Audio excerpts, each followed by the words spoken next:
across the UK, online and on DAB. Get an earful of unusual nocturnal emissions with radio's Lord of Misrule, Iain Lee. No relation, thank God. Unfiltered Night Talk with the original king of unconventional conversation. The Late Night Alternative with Iain Lee on Talk Radio.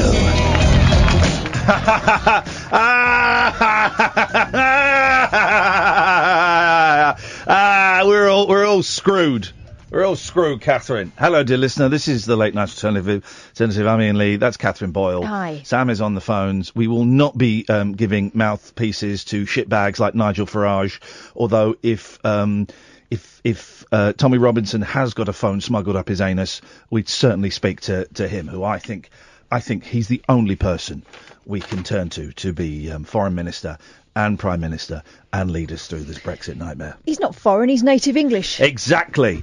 And then what we need to do is we should release Tommy from prison. All Tommy Robinson did was break the law and then plead guilty to it. That's all he did. Remember that, guys.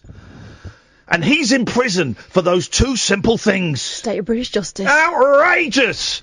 I wonder what ethnicity the judge was. We should bust Tommy out of prison, McVicar style, or Papillon style. Not Papillon. Papillon was foreign. We should bust him out of prison, McVicar style, John McVicar, Roger Daltrey style, and we should get him to negotiate the tricky path, the tortuous and torturous. They're both words. They both mean slightly different things. Path that is Brexit, and then once he's done that, let's get him to rescue those Thai boys, the remaining 8 Thai boys that are stranded, because if anyone can do it, it's our Tommy. Let's leave the teacher in there. Let's teach him a lesson. Taking young lads potholing, caving like that without the right equipment, without an eye on the weather, without an escape route, as they say in America.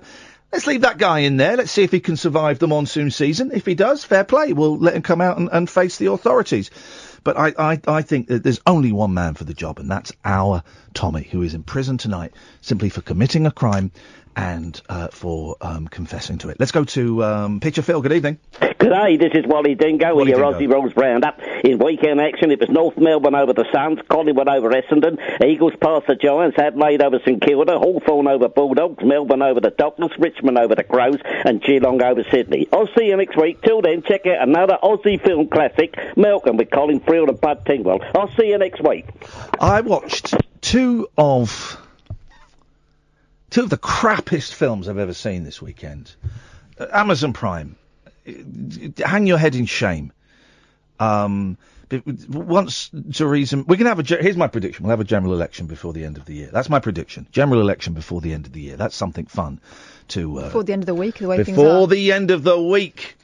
So I watched two terrible films. Well, one was quite good until the last 10 minutes. Did you dribble? No, it's just that when I drink out of this bottle, it makes a noise. Okay, well, it's Monday. It's going to be a slow start to the week, guys. So one was the most beautiful woman in Hollywood, and you got to see her bare bum in it. So I was like, oh, little cheeky bonus. Cheeky bonus. You said bonus. What's her name? Nicole Kidman. Oh. Yeah. Well, yeah. Got she's not really got much of a bottom. Oh. Nicole Kidman and Colin Firth. And she's got amnesia, and so she wakes up every day. She forgot to put her pants on. Oh, for Christ's sakes, woman! Where did the bottom come in? Just shut up. Sorry, guys, I've got a very, very painful neck because of a very serious accident that I'm being very brave about. We'll have too much. Idiot. We'll talk about the accident later on. If you've got a neck injury, 03444991000. You jump straight to the front of the queue. It's basically the same as was waving a blue badge. Although I don't know why you do that. Remember when the badges used to be orange? No. I think orange is a far more fitting colour for disability. It says, "Look at me, I'm not ashamed." Blue's like, move on, nothing to see here, just me in a wheelchair, which is what I'm thinking of getting after this neck injury. But more anon.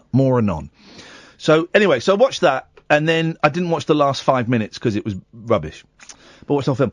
And then I watched a film last night that was basically, it's got it's got the modern day, well, I was going to say Laurel and Hardy, but no, it's basically the modern day Laurel and Harold Lloyd, Stan Laurel and Harold Lloyd, right? The modern day Burt Reynolds and Dom DeLuise. The modern day Bob Hope and Bing Crosby. Vince Vaughn and Owen Wilson. Oh. The two of you see those guys' names separately on a movie. You know you're in for a good chuckle. You're in for a good chuckle. You see those guys' names together on a movie. Holy shit! You're gonna pee your pants. You might as well take your pants off unless you like them soaked in urine. So I watched this movie on Amazon Prime, starring the two most consistently funny men ever. All right. What's it called? Bros? We're bros. Shut up. Let's make a movie, bro. No, you name a film that both of those gentlemen or one of those gentlemen is in, and you name it, and I'll tell you how funny it is. Swingers. Very, very funny. You've not seen it. I haven't seen it, but I just know. The Wedding Crashers. Flipping incredible film. Great movie. Name another one. Hang on, let's just go to the callers. Hang on. Luke? Hello? Yeah, Luke, name a film. Yeah. That either Owen Wilson, Vince Vaughn are in separately or together. I don't know. Okay, thanks very much for your call. Wasim? Jesus, what is wrong with everyone today? Why is there like a delay on me asking them a question and them answering it? Wasim? Oh, Ian, how's it going? It's going off to a bad start because the previous caller has annoyed me and you've annoyed me. Why? Because I asked you a question and you didn't respond. Maybe there's a delay on the line or something. There's a delay in your head. I was going to talk about Tommy Robinson, mate. Tough. I'm asking you about Vince Vaughn and Owen Wilson. Name a film that either of them are in either separately I don't know what film, mate. The last time I saw Owen Wilson was in a Southology advert. Right, that's a funny advert. Hilarious. That's a funny advert, right? That is annoying me. I actually went there for a job. Did you? Sophology? Yeah, I didn't get the job though. Yeah, I don't think they hire boring people as go on, what do you want to say about Tommy Robinson? Tommy. Mate, By the way, from now on we're calling him the late night alternatives Tommy Robinson. That's what we're calling him. He's ours. We are owning him on this show. You could rename the show with him late night emails. Sorry? But think, what do you do local radio breakfast shows, the late night Lee-mails? Because my last name is Lee, and that sounds a bit like E, which is emails. Dear God, is this 1997? If only. Get to the point. Okay. So I don't know if I should have reported this, Ian. A couple of weeks ago, I was driving on the M40. I was going past Oxfordshire, and in the countryside, I could see a big poster saying "Free Tommy Robinson," and just below it said something about F the Muslims or something. Right. Well, that's not. You can't pin. Hey! You can't pin that on Tommy. He's inside. Yeah. That could have been anyone. That could have been written by Muslims. That could have been written by literally anyone. You never know, mate. Was it spelt correctly? Well, he said Free Tommy Robinson, and under it they wrote something about Muslim, but then they scribbled it out. Oh, right, so you don't, hang on a minute. So you're now imposing your own narrative. You don't even know what it's. It might have said Tommy Robinson hearts. Yeah, flipping loves Muslim. Oh, you just don't know, mate. You just he don't. Probably is, man, because he's from Luton, isn't he? So. Well, not really. No. Anyway, you're boring me. By the way, remind me to talk about last night's last hour of Howard's show. Oh, you. It was nuts, man. Was it? It was a woman from Manchester. Sam, do me a favour. Last night, between 12 and 1, just grab me 5 minutes at random. 5 minutes at random. Right? It's this woman from Manchester, right, who's been... Do the voice, I dare you. We'll do it in a minute. We'll come back to it in a minute. Right. So the film was called The Internship. We don't really have interns over in this country. Basically, it's people that work for free. Right? We do. Well, we don't use the word intern. I've never heard the word intern in this country before. You're nodding your head, but you're wrong. You're not as into interns as I am. Dirty mare. And basically, it was a 2-hour advert for Google. Right. Because it's set in Google. They kept talking about Google. It was just an advert for Google. Right. Stop saying Google. But it was an advert for Google. So basically... What did you just say? It was an advert for Google. So basically, what? Google? Google. How would you say it? Google. From India, are you? Sam, could you just say Google for me? Google. What? Google. What was that? What was that? Google. Google. Right. And the story is Vince Vaughn and Owen Wilson are old-time salesmen, and they go for a job as interns at Google, but there's loads of kids. Right?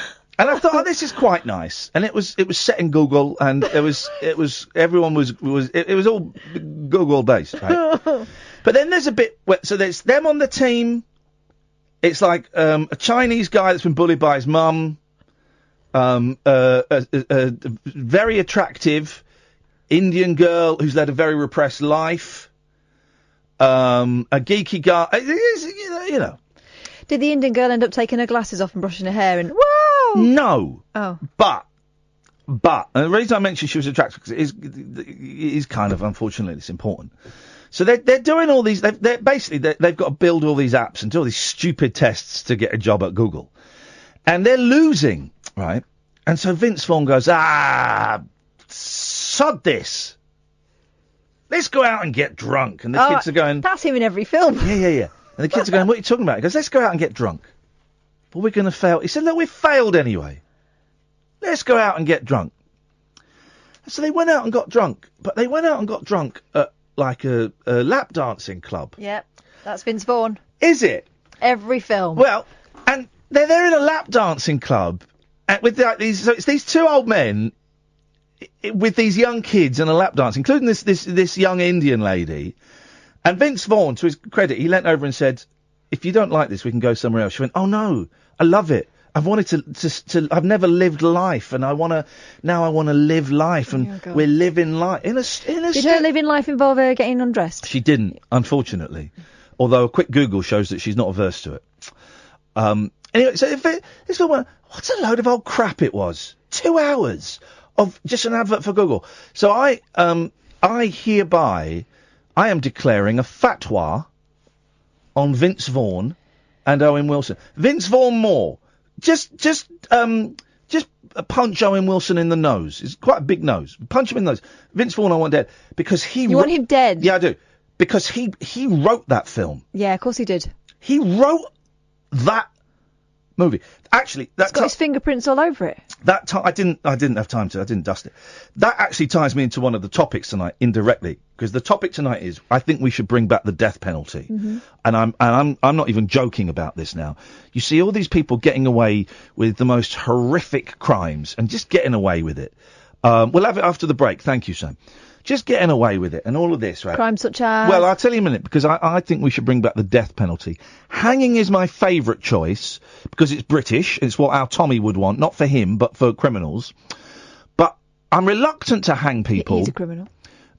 I'm reluctant to hang people because they get a brief amount of sexual pleasure at the end. That's a fact. That is a fact. Yeah, that right quite at the very often, end. when a man is hanged, he will ejaculate. That's not even a joke. That sounds like a joke from a classic Vince Vaughn Owen Wilson movie. That's not. That's a fact. That's a fact, because there is sexual pleasure. So I'm reluctant to indulge any criminal in sexual pleasure. Bad news, boys. So I think. So what I want 0344 499 1000. We're going to bring back. You want a non-sexy method? We're going to bring back the death penalty. 2 questions. 1, how should we do it? How should we kill them? And 2, who would you kill? Who would you kill? My examples are, I've got 2 examples, both of which I saw yesterday. Absolute arseholes. The scum of the earth that stand on the pavement by a zebra crossing but don't actually want to cross. They've just stopped there because they're checking their phone or they're thick, and they just stand there. So me, being a responsible driver, I go up to the zebra crossing and I stop. They just stood there, beeping the horn. Kill them. And the second group of people, of which I would execute, the absolute. I mean, this is the lowest of the low, right? The people that leave bags of clothes outside charity shops after hours. And some of these shops say, do not leave bags of stuff outside the shop after hours. Because you just go there. These are the people I would kill. The zebra crossing people. The people that leave bags outside charity shops after hours. Fly tippers. No, hang on, I've not even finished. That's who they are. No, they're not fly tippers. There's nothing to do with flies. And so zebra crossing, please, this is really important. And I think you're making light of a very serious issue. Zebra crossing, here's what we're going to kill. Zebra crossing people that leave bags outside charity shops after hours, and kill in an even more painful way the people that go through the bags outside charity shops after hours. Those scumbags. Right. Those scumbags deserve to die. 03444991000. Can I add some? Yeah, they won't be as good as mine. All right. Let's see. People at supermarkets who unload their shopping from their trolleys. Yep. And then instead of taking the trolleys back to those little shed things, just prop them very precariously next to the cars. Yeah. And as they drive away, sometimes banging their car doors, the trolley will start to roll. Sets and you it off, think, doesn't you it? absolute plum. Sets it off. Those guys. Oh, no, I'll have them. Yeah, Okay. definitely. Another one. Yeah. Today, as I was walking to get my little one, it's a very, very narrow passageway around the back of the school. Oh. And you have to be wary of people coming from the other direction because, a certain number you will not pass. Can I just flag up? I will be making a joke in about 30 seconds about Kath's narrow back passage. Okay. So just carry on. Okay. That's coming. So as I walked, I saw not one, not two, but three women walking abreast, two of them with Three abreast? pushchair. Yes. Like in that Arnold Schwarzenegger film. No. What do you mean? Three women walking alongside each other. So six Two of them had breasts. pushchairs. 6 breasts. I thought you meant that film with the lady with 3 breasts. How did they do that? Don't know, CGI or something. Oh, I don't think CGI had been invented then. Anyway. GM Foods. GMB. Crops. Yeah. They're walking, all three of them. Yeah. Matt, talking nonsense. Matt, walking towards me. Yeah. And I think, well, we can't all go, and they're quite far along, and they've got pushchairs. I will give way. So I stood there, waiting for them to come from quite a distance, and I gave them the old thin lip smile of, yep, waiting for you. Yeah. And as they went past, not a word, no thank you. Oh, they're dead. Dead! Guys, this is a really serious issue tonight. We're going to be tackling serious issues tonight. None of your light-hearted nonsense. This is a serious show. 03444991000, the late night alternative on Talk Radio with Iain Lee and Katherine Boyle. The Late Night Alternative with Iain Lee on Talk Radio. We'll get you talking. By the way, I've got a spare ticket for Paul Simon on Sunday if anyone wants to come with me. So listen, Howard Hughes, right? Sunday night, 10 till 1. It's nuts show. Absolutely nuts show. And what's wrong with you? No. Okay. Well, you can come to Paul Simon if you change your attitude about my neck injury. We're doing... David Lloyd, my old boss, will be telling me off because it's supposed to be one thought per link. And since we've been back from the adverts 25 seconds ago, we've had 7 different issues raised. No wonder no one listens to this rubbish. But people do listen to Howard Hughes, Sunday night, 10 from 1. It's called The Weird and the Wonderful World of Howard Hughes, right? It's not! It's called Bullshit! ! With Howard Hughes, right? Bullshit! With me, Howard Hughes. I would listen to that. And the last hour, right, was flipping incredible, right? It was this woman from Manchester, and she was talking about how she was nearly... Right, she was nearly... Okay, all right. I'm going to say something horrible, right? She was nearly, I think, raped just outside Manchester. By? A yeti. Now. No means no yetis. Now. None for you. Right? And so she has, if anyone knows her website, if anyone heard, can you tweet me the website? And I want Kath to see it. Tweet Kath, at Flipping Kath. So she has made it her life. This was like 50 years ago, right? she has made it her life's work to hunt down and log all of the Yeti sightings around the Manchester area. What? I've been a little bit mean. It's a little bit it's like the Pennine Way and the Chilterns and all of that. The Chilterns? Maybe, well, yeah. No. There's like Yetis spotted. Can someone tweet me and Kath? You mean like on the moors and all that? Yeah, Robins. like Yetis. And they use, bit like those Thai boys, they use underground cave systems to get about. Now, well, listen, Sam has just picked, I don't know if this will work. He's picked 5 minutes at random from last night's Howard Hughes, bullshit with Howard Hughes. In my summary of the programme, I've just written down Manchester Yeti. Here we go. This is from last night's show. Let's have a listen. She and a friend, it is mock exam time and they've got downtime from school. So they do what we call in Liverpool, they bunked off from school. Stop it. And they find themselves... This is the account of the attack. This is the account of the attack that started her life's work. Go on. Liverpool, they bunked off from school and they find themselves in a bit of a rural area and encounter a creature. Not a man in a suit. No. Clearly, from the account that Deborah gave, not a man in a suit. No. So the big question is, what was it? So we are at the point at which Deborah flees in fear. Her friend is kind of left behind, but presumably gets out of this. So, as they say on the sports programmes, Deborah, on Question of Sport, what happened next? Well, I'll be honest, I did look back. I looked back to check that she was up and moving, or to see if he was coming after me. Dear God, I mean, you could have looked back and found her in the grip of this thing.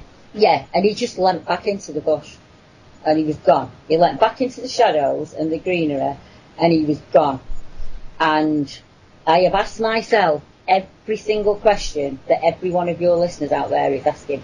Was it an hallucination? There was two of us. Was it an hallucination? Stop, this is the language of my people. I don't think I'd even had a cigarette at that point. I was, like I say, I was just 15, so no. I mean, of course, it was cider. Not that, we're saying this is all deeply illicit and nobody should do this, but it was cider in those days, wasn't it? Yeah, exactly. And, like, maybe that, I wouldn't have done that, Mum, but some people I know may have done that on the weekend when they stayed at their grand. Well, I have a feeling they might. So, you're absolutely compos mentis, as they say. Yeah.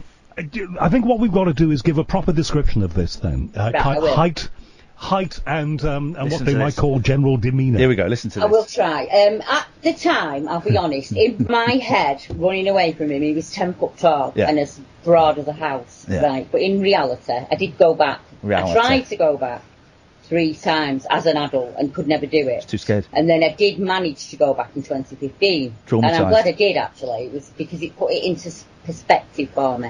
I think he was about 7 foot tall, about 7 feet high, when I looked at the radius of where he would have been stood against my husband. And my husband's 6'1". So I think he was about 7 feet tall. And obviously he's hunched because he's leaned forward and I'm looking up at him. I don't remember his ears because his hair covered his ears. The 2 main things that I remember, I'll be honest, were the jaw muscles, because my first and only clear thought was the power in them if they bit. Powerful jaws. And the other thing was his eyes. Yep. Because he looked as shocked as I did. He didn't do anything to scare me. The reaction was all my own. He looked as blank-faced as me. He had amberish eyes. There was a small amount of white to the eye. He had very leathery skin. And, Chris Eubanks, the boxer? Gets a little bit racist. He had that nose. He's got Chris Eubanks' nose. Exactly the same. Well, I'm sure Chris would thank you for that. No, but anyway, go on, there was something that was it. So, when did he start getting fruity? That got a whole... She was on for an hour. An hour talking about that. And then she was talking about loads of people go onto our website and post sightings. Of course they do. They're winding you up! They're winding you up! Of course that's what they do! For crying out loud! But on a serious point... Has something really awful happened to this woman and she's covering it up with all this Yeti crap? I don't think so. Really? This has made it her life's work. I don't know if this is her website, BritishBigfootSightings.com. I don't know if that's hers or not. I don't know. Anyway. Blimey. It's well worth listening to Howard's show called Bullshit with Howard Hughes on Sundays, 10 till 1. John and George, stay there. We'll come to you in a bit. 0344 499 1000, the Late Night Alternative on Talk Radio. The Late Night Alternative with Iain Lee. Unfiltered Night Talk with the original king of unconventional conversation on Talk Radio. We have ways of making you talk. This is what I learned. The North American Sasquatch, you don't see any genitals. Too shaggy. Yeah. But British Sasquatch, you see genitals. Trimmed. Can someone must have been listening. Can someone find me her website? Because there's like a map, apparently, on her website.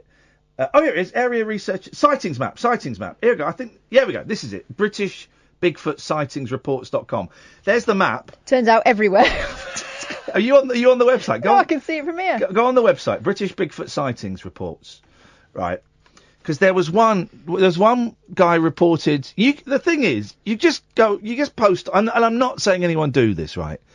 But there's just a form where you just type in what you saw, and then I think she just puts it on the website. So anyone could go in with sightings. One guy, she read out one where this guy had seen like a yeti and his son walking through the woods.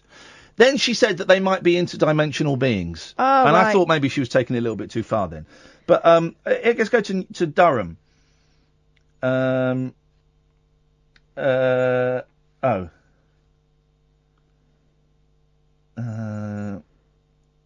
He's just talking rubbish, that guy. Let's go to Leeds. There we go. Heather Peacock says, I've always loved a mystery, the Loch Ness Monster, Bigfoot, etc. It was when I got a new tablet, I was on YouTube watching Bigfoot in the USA. Great movie. I came across a video of the woodlouse. I'd never heard of. I was intrigued. I joined a few Facebook groups that day. I started seeing the same things in my woods as on photos in the group.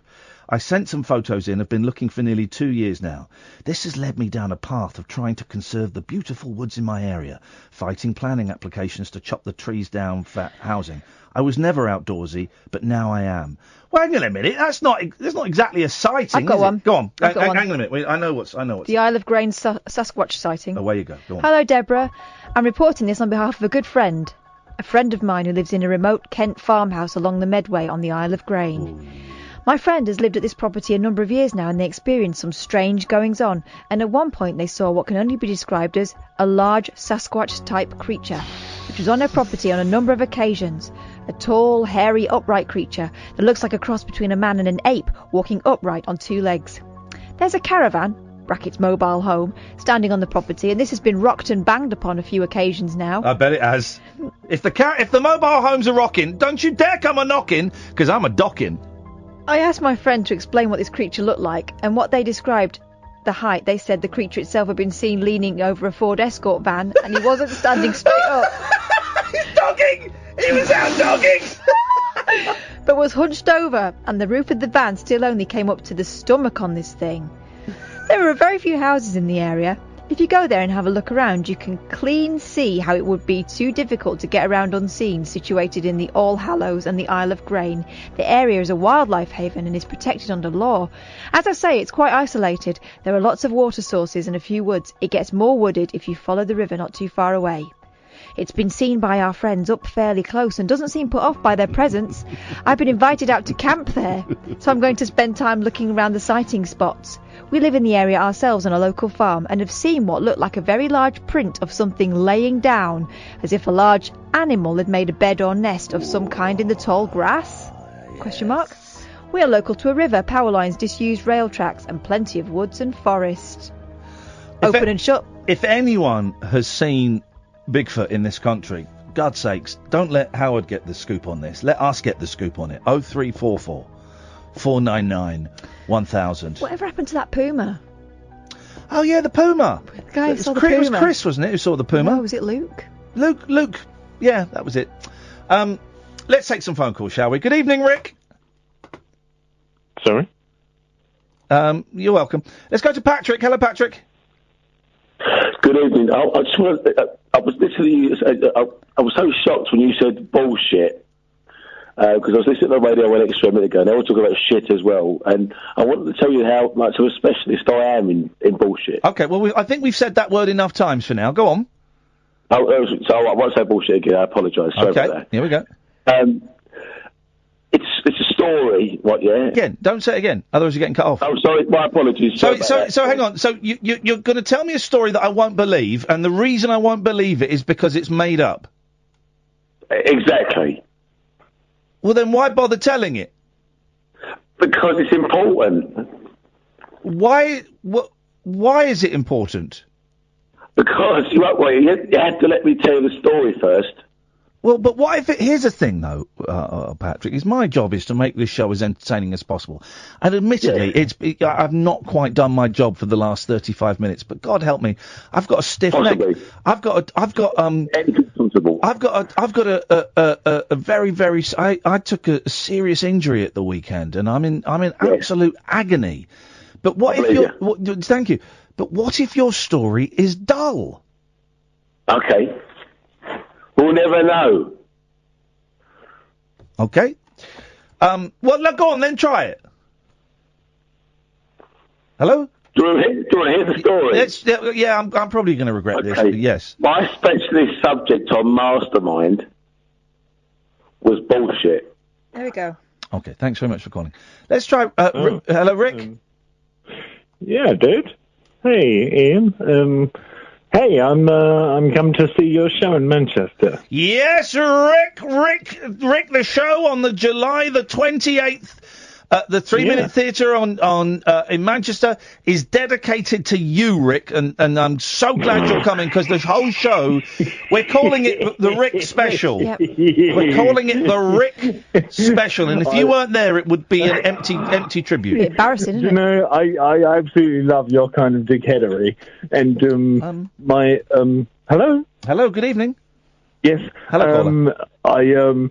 I'm a bit of a shut-in type of a person. Okay. Yes. Do you mean you're one of those people where you're alive and your eyes are open but you can't move or speak? Yeah. Okay. So you're communicating via telepathic waves. Well, I once, when I was about 8, I wrote a story about... I can't believe I'm talking to you, dude. It's a phone-in show, Rick! It's not that difficult! Yeah, I know, yeah. I'm wondering if... Hang on a second, I'm wondering if we ban Rick from... If we say to the guy who's doing the tickets at the show in Manchester... No Ricks. No Ricks allowed. I think, okay, we'll do that. Anyway, Rick... No Ricks. Hello? Oh, no. Don't tell me that. No, look... no Ricks today, my lover's gone away... You must know that song, No Ricks Today, by Herman's Hermits. No Ricks today, really my lover's gone away. No, it's No Milk Today, that was the song, but... Yes. Awesome. Rick, what was the point of this call? Oh, I wanted to say it's a nice bit of one because Are you high on psychedelics? Well, I do smoke a lot of weed. Well, that's not technically a psychedelic. Okay. It's a relaxant, but you just got that vibe of someone who's been ingesting mushrooms, or I'm going to say it, LSD 25. Oh, well, I did. Here we go, and it's kicking in. It turns out it wasn't just a bit of cardboard. It was actually real. It's just taken 12 months. In fact, it hasn't taken 12 months. You're still tripping. You've only been tripping for an hour and a half. You've got another 9 hours of this to go. It feels like it's been a year since you took it. It's been an hour and a half. You have another 9 hours of this, and at that rate, that's going to work out. Thank you very much indeed. Sorry, YouTubers, you got the F-bomb from that stoned dude. Let's try Ellie. Good evening, Ellie. Hi, good evening. Good evening, Ellie. I just wanted to congratulate me on my Manchester accent. Well, it was all right, you know. Aye. Aye, our kid. Don't push it. I know. Have you seen the Manchester Yeti? Yeah. Shut the front door. No. Have you? No. Oh. No, I've not really. I was listening to the Man's Show last night. The Man's Show, yes. That's great. And the woman was called Deborah Hatswell. That's it. And I just spent 2 hours looking on her site. First I Googled Deborah Hatswell, yes. Bigfoot, and then I YouTube Deborah Hatswell, Bigfoot. Bigfoot, yes. and just spent 2 hours looking at all these reports that people have made of sightings around the UK. And are you now convinced? I am, yeah. Shut up, man! Really? Yeah, I want to go hunt them and things. I think. Why haven't people got photographs of them? You know what I mean? They don't exist. Here's one. Let me read one. I've just found one on the website. Here we go. Right. My husband and myself were camping in Willingham Woods, as we are keen bird watchers. On the first night, everything was fine. On the second night, we were startled by a loud screech/howl, not a noise we have heard before. I asked my husband what bird it was, but he had no idea. We left the tent as it was about 3 a.m. It was very quiet, and still off to my left, about eye to eye with myself, I saw greenish eye shine. That settled us as it was dark, and my husband explained it was probably just an owl. At that point, the owl stood up to about 7 feet and started to walk off.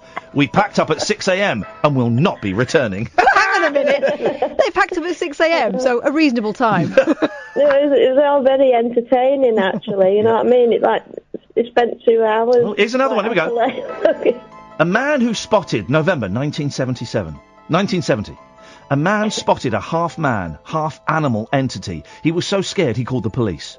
Various postmen in the village talked of seeing strange things, but it is unclear whether these are the same entity as the November sighting. It has also been speculated that the sighting may be connected to an old Anglo-Saxon burial ground close to the bridge. Reports of the area being haunted by a shag foal go back almost 100 years. A shag foal? What? Dirty buggers. Is that a horse? Yeah, Is that like a shaggy pony? Shag the pony? Shaggy pony. Ellie's made herself laugh. I like that. And all of us as well. So, do you don't... Just say Shaggy Pony again. Shaggy Pony. Wasn't that a hit in the 1970s? Yeah. So you don't seriously believe in all this rubbish, do you? I'm quite open-minded to lots of things like UFOs, aliens. UFOs, totally. I buy that because the arrogance of us to think that we are the only people in the universe. We might be the only people, but the only life in the universe. Totally buy UFOs. Of course, But and I actually believe that there's like a multiverse. So where you've got our universe with the Earth. Yeah. And then there's lots of other universes with lots of other Earths and lots of other me's and lots of other you's. Yeah. Yeah. And it would have to. The thing is, it has to be an infinite number of universes. Of course, it would. Yeah. Otherwise, it wouldn't work. So in one universe, I'm still a successful television broadcaster. Yeah. In one universe, I'm a black gay man. In another universe, you're a Shaggy Pony. Yeah, Shaggy Pony. Isn't it though? Isn't it? Do you? Howard's show is great, isn't it? Do you listen to it regularly? Well, I've listened to talk radio now for a whole week. God, I'm so sorry. I am a new listener, so I've listened kind of during the day and during the night. Yeah. And I actually found Howard's programme very, very interesting. Yeah. Now, I find your programme really entertaining and funny and stuff, like the way you treat your people who ring in. Yeah, everyone else. By the way, everyone else that calls in, Ellie, is an idiot, but you're not. I know. Well, listen, Howard's show is great. It's on every Sunday night, 10 till 1, and it's if you get in touch with him, tell him we talked about him on this show because we love Howard's show, even though most of it is made up nonsense. Yeah, is it? But that's well. I don't want to say that. Yes, I personally believe so. You wait till he has Christian Dior on, the camp psychic. You wait till he gets him on. It's a treat. Christian Dion, that's it. Oh, and enjoy that because I'm psychic. Here we go. Here we go. Get rid of all the other callers. We've got a psychic on the line. Can you do it? I can give messages from spirit. Can you do it now for me? No. That's a coincidence. Oh, why not? Because I kind of am not tuned into you. Whereabouts are you based, Ellie? I'm in Markham at the moment. Oh. Supposing I came to you one afternoon, would you be able to do me then? No.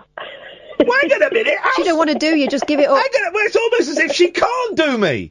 How psychic are you? Well, not very psychic. I have to be in the right place. Do you mean pissed? No, I have to be like, I've done it in the spiritualist churches. Oh, so like you stood on the rostrum, and you get in the zone. You see. Yeah, I could not persuade you to get in the zone then. No, not just yet. Okay, all right then. All right, I wasn't Ellie. prepared for that. You Well, know what Ellie, I mean? listen, it's nice to talk to you. You give us a call anytime you want. Thank you so much. All right, thank you, Ian. Cheers, Bye. bye. What a lovely fruit pop. The late night alternative with Ian Lee and Katherine Boyle and some weird callers. Weeknights from 10 on Talk Radio. Uncut after hours conversation for the up all night generation. The late night alternative with Ian Lee on Talk Radio. We'll get you talking. We can't stop saying Shaggeh Poneh. Can you send me that? Have you sent it to me? Shaggeh Poneh. Shaggeh Poneh. Shaggeh Poneh. Oh, I've buggered my computer up. It'll come in just randomly in a minute because I've set my computer up there. Shaggeh Poneh. We're changing the name of this show to Shaggeh Poneh. Good evening, John, in North London. Whereabouts in North London, please? Islington. That's still quite broad. Islington. Highbury. Highbury. Okay, that's okay. That's narrowed it down a bit, but I'm suspicious of your vagueness. Almost like you're on the run. Are you anywhere near Gillespie Road? You can have the technology to get me if you want to. If I need to be, everybody can get me, no problem. No one wants to get you. No one wants to get you. It's fine. I like a shoot to kill policy, and I want to give you another thrill. Whoa! What the hell are you talking? Shoot to kill? You forgot you were busy with the ghost for the last half hour. No, I have not. I have not told anyone shoot to kill. Yeah, you were suggesting certain people should get death penalty. So death penalty, but death penalty is not the same as shoot to kill. You're right. We can argue about that. Well, no. Can I give you another thrill? Give us one thrill to start with. Go on. I'll give the water cannon for Donald Trump to use it on the protesters this week. Right. From the helicopter, from Air Force One. Hang on a minute. So you're putting Air Force One is an aeroplane. Shaggeh Poneh. Sorry? So you want to put a water cannon on Air Force One? Yeah. Would it not just be better if he just got his dinkle out and did a wee-wee over them? He likes that. Yeah. I was meaning that, but I'm glad you got it. That's what I meant basically, but I was trying to keep it clean, So you would like to kill? Basically, yeah. You want to urinate on people using their democratic? I suppose it's better than protesters that we've spoken about before on this show. But you want to urinate on water people? Cannons. No, not everyone. Poneh. Just Donald Trump should do it. Okay. I would like that. Okay. Whether even if they're not armed, the protesters, you'd be happy for them to have. Oh, just slow dripping warm water, not so much force, Okay, slow dripping. Even on little children. What about a man in a wheelchair? Yeah, most people probably can use a bath, most people protesting in the sweatness. It's all right. This is the thing. Now, here's John. This is the second time we've had a conversation where you've been disparaging of protesters. Are you suggesting that we should all just accept everything and never raise our voices when we disagree with things? No. I want people to protest, but for real things, not for stupid idiots. Well, hang on. What's stupid about protesting against a man that is a racist, is an Islamophobe, has sexually assaulted women? Has taken us at least twice in the last year to the brink of nuclear war. What's wrong with protesting against that? Yeah, the world is a safer place with him, I think. You are joking. You are joking. But okay, let's go back. What about the sexually assaulting women? Unfortunately, in his age, there's a lot of people and that were wrong, and he's wrong as well. No, yeah, but he's confessed to sexually assaulting women. You're happy with that?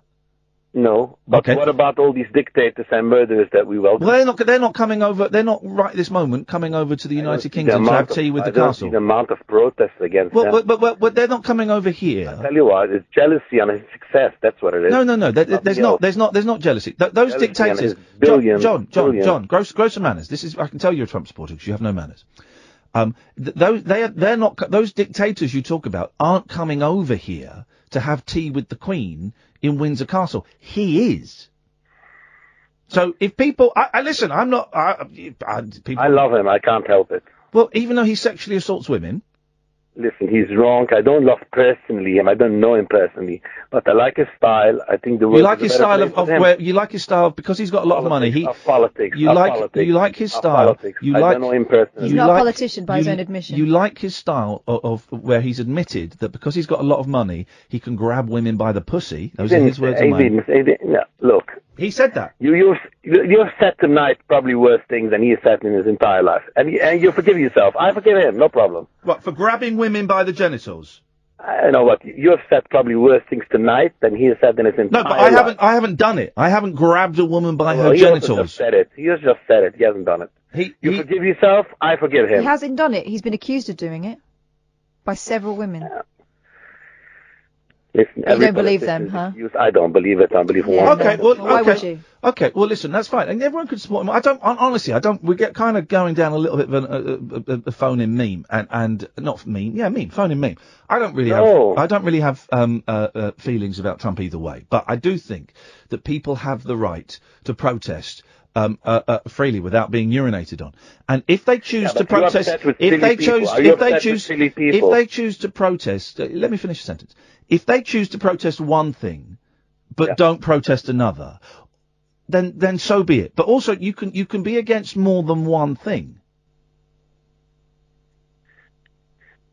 I don't get it, what he's saying. No, I know you don't. That doesn't compute for you. But you can be against more than one thing. Just because you're on a protest, an organised protest against the American president, doesn't mean you're against the way that women in Islamic countries are sometimes treated. Doesn't mean you're against the way that some Jewish women are treated, and as much as, some Jewish women aren't allowed to drive their husbands' cars and things like that. Doesn't mean that you're not against child abuse. Doesn't mean that you're not against all of these things. You can be against many, many things. This protest is about hate. Sorry? I'll tell you that. This protest against Trump is just bringing out the worst in people, just hate. Well, it's bringing out the worst in you because you want to go and piss on them. So it's turning you into even more of a... you said it was a euphemism. You said it was a euphemism. Of course it was a euphemism. Yeah, okay. So, I don't know if you know what euphemism means, because that means... I don't know. I'll look it up in the dictionary later. I suggest you do that, John. Yeah. I think Trump brings out the worst in... I think breathing brings out the worst in you. That's too bad, man. It's too bad. Okay, thanks for your call. Thanks, bye. There we go. Well, what a thoroughly unpleasant individual. He still phones. He still phones. I don't care about Trump either way. I just, I don't really care about his politics, but I just know the admissions that he's made. I do. I care about the fact that they've separated families at the border and that 20% of those kids won't know where their parents have gone because they've not filed the paperwork. Yeah. I care about that. Okay. I care about the way he speaks to women. I care about the way I wouldn't. Okay, but I care about the way he encourages other people to come out of the woodwork. I care about that. Okay, all right. Well, Katherine is a much better human being than me, because I just all I care about is the fact that they've changed Symmetra on Overwatch. Meaning I can't play that game. That's what I care about. Will anyone be protesting that? John, are you going to join me? Protesting against the awful changes they've made to Symmetra? He would never play as a woman. Oh. 0344 499 1000 is the telephone number. The late night alternative with Iain and Kath on Talk Radio. Across the UK, online and on DAB. The wild man of late night radio, Iain Lee. Differently interesting nocturnal emissions from a legend of late night radio. On air and off the leash. The late night alternative with Iain Lee. On Talk Radio. We'll get you talking. Just remember, guys, Boris Johnson has never done anything unless it benefits Boris Johnson. Remember that. He's the most selfish, inward-looking human being on this planet, man. So, right, maybe it's slight exaggeration, but certainly politician.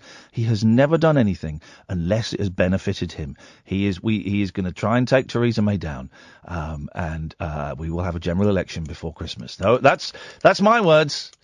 I can't be bothered to go and vote in another election. Oh, man! Ain't we had enough of those now? Dear God! So bored! I'm so not bored! Shaggeh Poneh. That's what we want!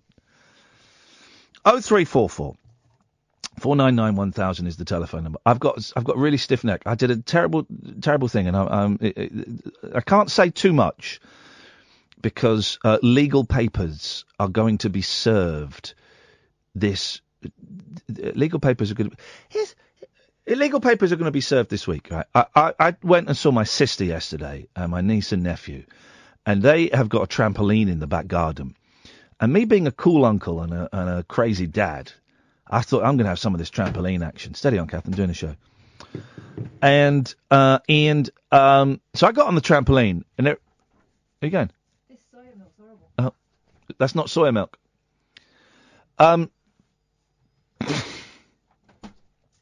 I got on the trampoline, everything was fine until this morning, and I woke up with a bit of a stiff neck. Right? And as the day has progressed, the pain, I cannot move my neck. The pain has got worse and worse. I had my kids a bit this afternoon. We had a really nice afternoon. They were at a football club, and then I picked them up and we went and had a haircut. Here's the thing. I met the guy that used to cut my hair from between the ages of about 8 and about 16, right? Italian guy. He was one of the guys. He used to cut my hair on the Farnham Road in Marino's, right? And Old Man Marino is still there. I drive past it occasionally, and he looks exactly the same as he did in 1982 when Italy won the World Cup, right? And he looks at, and this is one of his sons. And we took the boys into a different barber's than the one we normally go into. And I said, you used to cut my hair. But here's the thing. The guy that used to cut my hair, very stylish Italian, he looks like my age. But he was cutting my hair.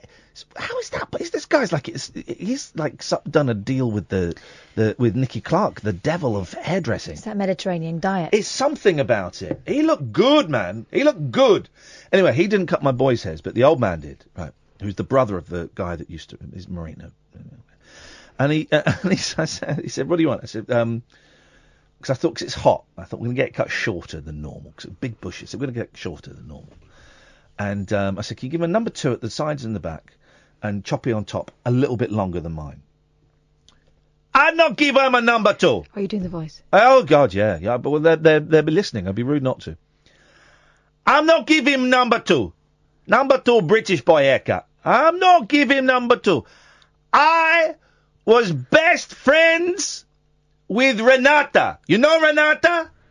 As in Renata? Yeah, I was best friends. He came to my house once. He ate 3 Parma hams in one night, singing till 8 in the morning. He died, moved to Australia. He died at 69. I think it was too much of that. This is in front of my boys. No. I think it was too much of that. I'm not giving him number 2. I do it with scissors, yeah? I went, this is clearly out of my hands. He was lovely, right? It was great. It's not anyway. I went, this is clearly out of my hands. You do whatever you want to do. I'm sure it's going to be a great haircut. And they were really smart. That thing you get with little boys, really smart haircuts, particularly my eldest, very strong side parting. 30 seconds, it's all over the place, of course, as it was with me. And he did, and the boys loved it, and they got their hairs washed in the barbers, which they haven't had done before, and so they loved the thing of having their head back and having it done and being pampered. It felt grown up, felt very, very grown up. I'm not giving them a number 2. Hey, and he kept. I heard so many stories about Renata from Renee and Renata. It was incredible. And we very, very smart haircuts. This is Marino in Windsor, guys. If you want to go, smart haircut. One thing I will warn you, though, is he got cutthroat razor to just shave the hairs on the back of the neck, right? And then when we went out to have some food, what's on the back? And he cut the back of their necks with a cutthroat razor. It's like a couple of little nicks, but it was blood and stuff. But they didn't notice. They didn't notice, and they loved it because it felt like the place they used to go to. It's quick in and out haircut. Quick, literally 5 minutes, right? And I've taken them to my barber's before when they get a good 30, 35 minutes. It's pampering and it feels very grown up and it's quite, play loud rock music in there. But the queue there was too big. So we went to this and it felt like another kind of grown up. And they're just getting to the ages now, 6.5 and 8.5, where they're not really that fussed about the way they look. My youngest sometimes wants to wear his jeans, but they're not really that fussed. But they're just starting to appreciate that getting your haircut is actually about how it's not just a functional thing. It's about how you look, and you can improve the way you look by getting a decent haircut. So they've just the last 2 haircuts they've had, including the one today, big grins of I'm looking all right. I'm looking all right. You go, do you like it? Yeah. They look very, very pleased with themselves. So it was great, but it's a long time since, and we'll go back there, but it's a long time since I've had, very, you let me do your hair now. I said, whoa, no, I trim your beard. I said, no, I'm letting it grow out a little bit. Okay. Once, Renata, he had 5 big sausages in one go. No. I think he means like the big sausages in one go. So I learnt a lot about Renata, and I learnt a lot about Shaggeh Poneh. So, 0344. Don't you think you should apologise for that Shaggeh Poneh soundbite going out twice during the news? Who's asked? Is that from Nicholas Witchell? Who's Penguin Land? Are you an absolute idiot, Penguin Land? How much of a cretin? How much of a cretin are you, Penguin Land? No, I'm not going to apologise, because if you notice, it didn't go out during any stories of, murder or anything like that, because I'm not an idiot. And secondly, it's not saying Shaggeh Poneh. Shaggeh Poneh. It's not saying Shaggeh Poneh. Pervert. Where is your mind going to, you sick, sexual, deviant Penguin Land, where you think that woman is saying Shaggeh? You're the one, even though you put asterisks in, you're the one that's used the phrase Shaggeh Poneh, not me, not Katherine, and certainly not the psychic we had call up earlier on. Shaggeh Poneh. So, no, I will not apologise for that Shaggeh Poneh soundbite going out brackets twice during the news. But you will apologise to me, to Katherine, to the psychic, and to the listeners of Talk Radio for your absolutely foul language and online bullying that you're doing. I've got mental health issues that you are exacerbating. I pulled a muscle. Good evening, Stu. Hello, Ian. Hi, Kath. How you doing? Hello. I'm normally a podcast listener, but I'm listening live for the first time tonight. Is it really the first time you listen live? Yeah, the reason being, tonight's my first day of filling out a radar diary. Oh, bloody! Oh, flippin' heck! We should be on our best behaviour. Quick. Yeah, I thought I'd better call in, let you know I'm listening. Hang on a minute. How many calls did we have in the first hour? 7. So this is our 8th call of the night? Yes. Hey, Stu, on Mondays, our 8th call of the night wins 250 quid. So congratulations. Oh, brilliant. See, as a podcast listener, I wouldn't know that. No, you wouldn't. Of course you wouldn't know that. No. So what's going to happen is, if you fill in the radar diary, and mention us, all 3 hours, how long do you have it for, a week or 2 weeks? Just the 1 week. You mention all 3 hours, Monday to Friday, then who knows? You might get a nice little envelope. Well, that's interesting. Well, I do have. You don't win anything. I do have a few notes. Oh, it's got notes. Oh no! Go on, mate. What have you got? Well, when's Cadicon? Well, that's quite a question, isn't it? Is this a trick question? If we say, he's on next, do we lose your vote or do we gain it? I just don't know how to please people. Well, when I listen, he's a good 10% of the show, and I mean, so far tonight, it's not been good. Big disappointment. I'm laughing only Only because I'm scared. Stu, tell us what you want, buddy. Listen, you got the Radar Diary. You are the king of this show for the whole week. What have I got to do? If you want me to talk politics, I'll talk politics. If you want me to not mention politics, I won't mention it. If you want me to get with the Beach Boys on, I can do... What do you want, Stu? I will do anything you want for your 3 hours, 5 days, ticks. Well, I wasn't too pleased hearing Farage, but not much we can do about that. Well, I don't want to dredge up the past, but I hear there might be an Andy Kaufman T-shirt going. There might be an Andy Kaufman T-shirt going? Yeah. You got it, buddy. It's yours. An unwanted gift. It's horrendous. It bloody is not. It's lovely. It is horrendous. By the way, this bit can't go in the podcast because if Ofcom or Radar hear this, we are all in really, really big trouble. Right. This goes against all of the rules. Really big trouble. So what do I get for not putting in the podcast? You get increased Radar figures and pride in your work, for crying out loud. And 250 quid? No, I tell you what I will get for you. You'll get a... Shaggeh Poneh. There we go. Always wanted one of them. Stu, if you stay on the line, Sam's going to take your deets. That's short for details.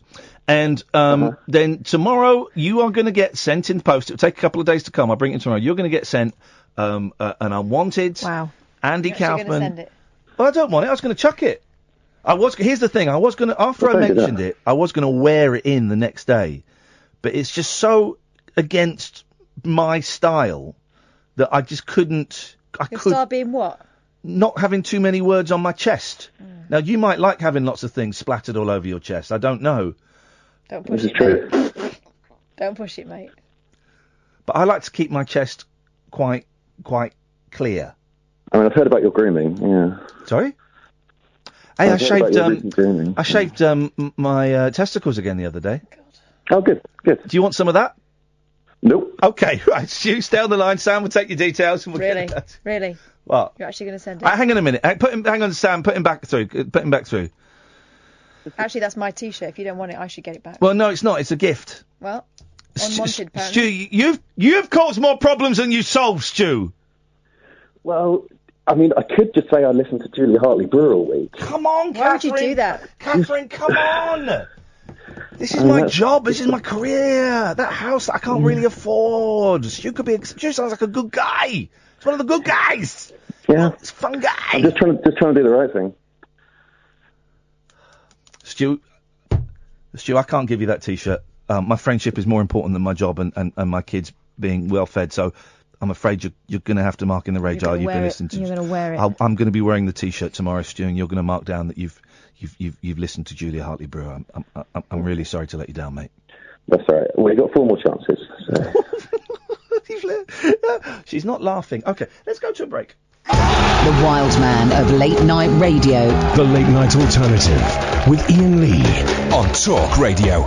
We have ways of making you Shaggeh talk. Poneh. If you're watching on YouTube, we've just turned the cameras off a bit because it was getting quite tense during. And why? Why was it getting tense? Because you've got the right cob on. Good evening, George. Good evening, Iain. Shaggeh Poneh. How would you like to be executed? Flippin' heck. Oh, no, thank you. No, but you... Oh, you mean in what form? Yeah. Orgasmatron. I've seen it in Barbarella. That's how they went. In biblical times, they used to stone people to death. It doesn't mean what you think it means. Yeah, so if you got a cocktail of drugs sort of thing... Trust me, I had a really good go at it for about 15 years, and I just couldn't get that right cocktail. Yeah, but if it was right to execute you, I think that would be quite a decent way to go, don't you? A drugs overdose. Yeah. Yeah, I mean, I don't... Is there... Well, they say that drowning is the most pleasant way to die, but I don't know how they know that. Who do they speak to? Mermaids? They wouldn't drown you, moron. No, but they would... Well, you can't drown when you're in the presence of a mermaid. No. So I just don't know. I don't know, George. I'd like to... I'd like to be shot in my sleep. Would you? Yeah, while I'm asleep, yes. Okay. Okay, I want to add another class of people to execute people that call in to radio stations every evening. I think they should be added. Let's. Oh Jesus! Sorry. The neck. I nearly saw them flipping it. Oh, I was just grabbing a pen to write down the name Stuart from Stanmore, and then well, I don't think they've got enough of the one here. Don't like it. They should go back home. Stuart from Stanmore, ladies and gentlemen. Oh, very good. Thank you. It's not bad, is it? It's not bad. Yeah, no, you're right. I think, but yes, we should execute people who phone up phone-in shows. We should also execute phone-in show hosts. There we go. That makes it. I can't wait for a robot phone-in show host. That's what we want. Well, we need a robot something. Everything is playing round in my mind now to 33 years ago, and tomorrow is the 33rd anniversary. I prophesied great things to happen on July the 10th, 1985. And they didn't? They didn't, but it was the day that they sunk the Greenpeace ship, the Rainbow Warrior got sunk that day, and that was one of my pseudonyms. I used to pretend to be worried about things, so I was the Rainbow Warrior, and they sunk the Rainbow Warrior. Right, but so what's your prediction for tomorrow night, then? Because that won't come true either. I haven't got a prediction for tomorrow. Well, that might come true, then. No, I'm looking forward to Friday, and then the launch of the Wonder Party, and I'm getting a postcard together that is going to be a really good one, I think, and on the back of it, it's going to say the Wonder Party looking forwards to a Brexit, to the leisure and pleasure-oriented Emerald Rainbow Wise Wonder Island. Gosh, that's a long postcard. Yes. Can you not just write, wish you were here, miss you mum and dad? No, that's just imagining a future where Wales, Ireland, Scotland and England come together and become part of the Emerald Rainbow Wise. Dear God, have you not seen the news tonight, George? The whole deck of cards, the whole house of cards, is collapsing around our ears. There's not going to be there's not even unity in the government, let alone England, Scotland, Ireland, and Wales. No, but that's for me. It's all lovely to see it all falling apart, because I think I do suppose that I've been shown the future, and I do suppose that the people of our islands will come together and lead the way to a world of wonders. Well, and the Bank of the Bazillion Wonders, it's a nice idea. It ain't going to happen. We're going to get more and more fragmented, and then they'll... No, it is going to happen. No, it's not, George. No, it is. Okay, all right. It's going to happen. I look forward to it. I can't wait. Yeah, well... But you've bullied me into saying it is, because I don't believe it will. That's okay. You are going to be proved... to be wrong, and I'm going to prove to be right. I'm increasingly confident about that. How many of your predictions have you got right so far? Quite a few. Give me one. Probably over the years. My best one was with Peter Cook. Yes. When we were watching the snooker final, you predicted who was going to win the snooker final? No, it was better than that. It was Dennis Taylor against Steve Davis, and in the morning I said to Peter, this is going to go to the very last frame. Right.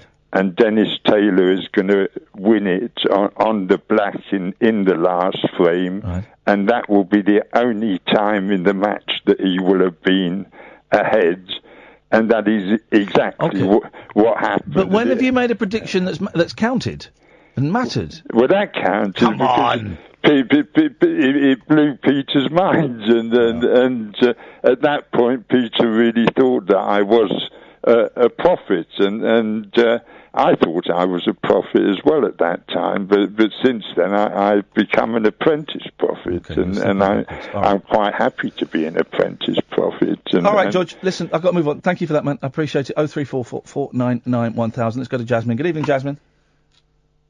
Good evening, Ian. Hi. Hi, good evening, Jasmin. Hi there. Nice to meet you. Hello. Are you okay? I'm okay, how are you? I went swimming. What? Pardon? Pardonnez-moi? Hello? I went swimming today, and I'd like to be killed by that electric chair because I think it smells nice. Oh, God. A very macabre. That made me laugh. I can't laugh. I'm in such pain. That made me laugh. Yeah, and then the eyes come out. Very nice. Oh, God. You all right, Jasmin? Yeah, I like that. All right, so may I tell you a joke I've written by myself today? Please do. Okay. It's about the weather. It goes like, what kind of rain comes from somewhere else? What kind of what? Do you know the answer? Well, hang on, what was the I didn't know the question. What? What kind of rain comes from somewhere else? What kind of rehe? Rehe? Rain. Rain. What kind of rain? What kind of rain comes from somewhere? Do you do drugs, Jasmin? What? Okay. What kind of rain? You okay, hon? Yeah. Yeah, it comes from somewhere else. Yeah, okay. Is that the punch? What's the punchline? It's foreign.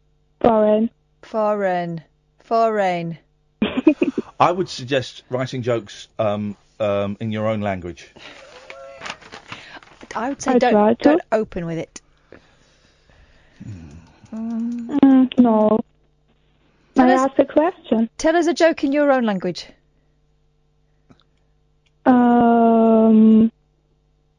I only know naughty ones. Well, if it doesn't matter. As long, it don't matter. We won't know. Who cares? Go on. Is this German?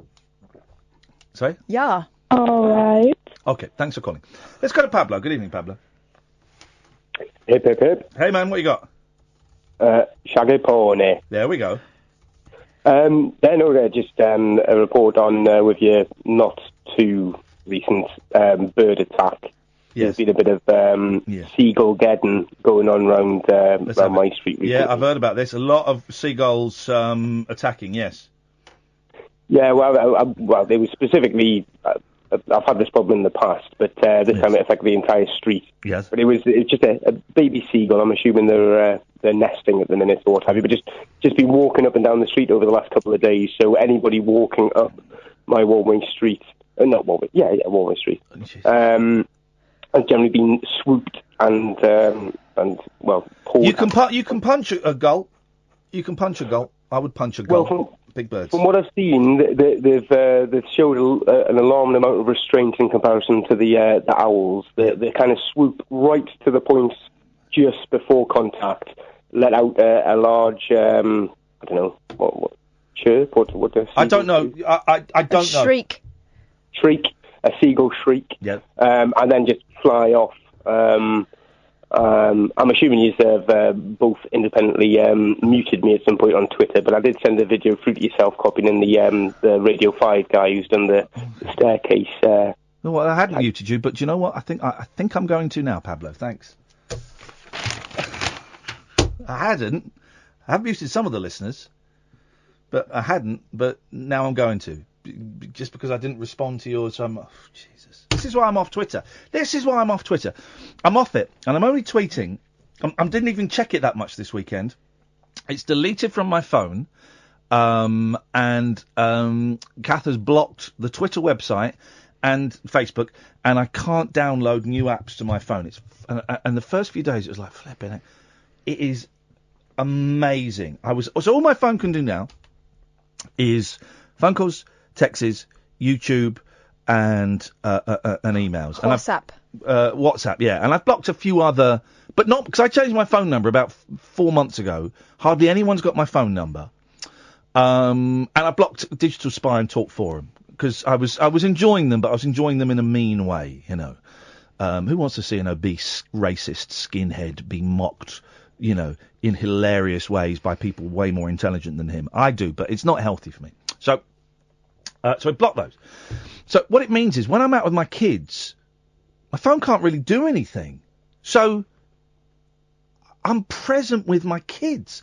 And today, I had to go into town to do a couple of bits and pieces, and then I was going to sit and read for an hour. Then I was going to get my kids from football club and then take them for a haircut and treat them to a new game at the computer exchange and buy them some food and go out. And my phone was down to like 1% battery, and I just thought, I'm going to leave it in the car. And I left it in the boot of the car. And it meant I could go and I went and sat at the train station and read for an hour. I bought a coffee and just sat and read. It's a brilliant book by Dan Rhodes. And then I was with the kids, and I couldn't even check my emails. And I had some important emails I was expecting about the flipping house, but I've been expecting them all of last week. So I thought, I'm just going to leave my phone here. And it was great, man. It was great. And being off Twitter, so I'm going to use Twitter now to plug the show and speak to Limmy, and I might use it to approach a few people as guests, because sometimes that's a really nice way of approaching. And I've just been chatting to Neil Hamburger, actually, via DM. He's got a new album coming out, which we won't be able to play on this radio station. But sometimes it's a great way to get guests, you can say, because they can see who you are. You can, you know, they can link to the radio. They see that you've got a radio show. But that's it. That's it. And I've not been drawn into this Brexit stuff, not been drawn into this Boris Johnson stuff, you know, not been people, you know, calling. I've just had none of it. And it's so much better. So much better. So if I ignore your tweets, I'm ignoring everyone's tweets, man. I'll see them at some point, but I ain't going to respond to them. Why would I respond to them? And Ollie, thank you, Ollie. Ollie has got in touch. After a politically heavy day, it's such a relief to turn into Iain Lee to hear him say, I would punch a seagull. These are the matters that count, Ollie. Because I punch you, Ollie, because technically there's no such thing as a seagull. They're just gulls. But they can steal Jack Russells. They can pick up... There are accounts of them. This is absolutely true. Don't Google it. Just wait, you know, because the government like to cover these stories up. But there are accounts of gulls sweeping into gardens, picking up Jack Russells, taking them to their nests, feeding them to their young, and then, or sometimes, this was in the paper about a week ago. It was a small dog, I think it was a Jack Russell or a Yorkshire Terrier, picked up by a gull, went up, then just dropped it, so they fell onto the floor. So all the meat came out. Oh, that's disgusting. All the meat came out, and then all the gulls are going in there, having a bit of that. Dirty buggers. Is that because people aren't feeding him enough chips? I think so. 03444991000, the late night alternative on Talk Radio.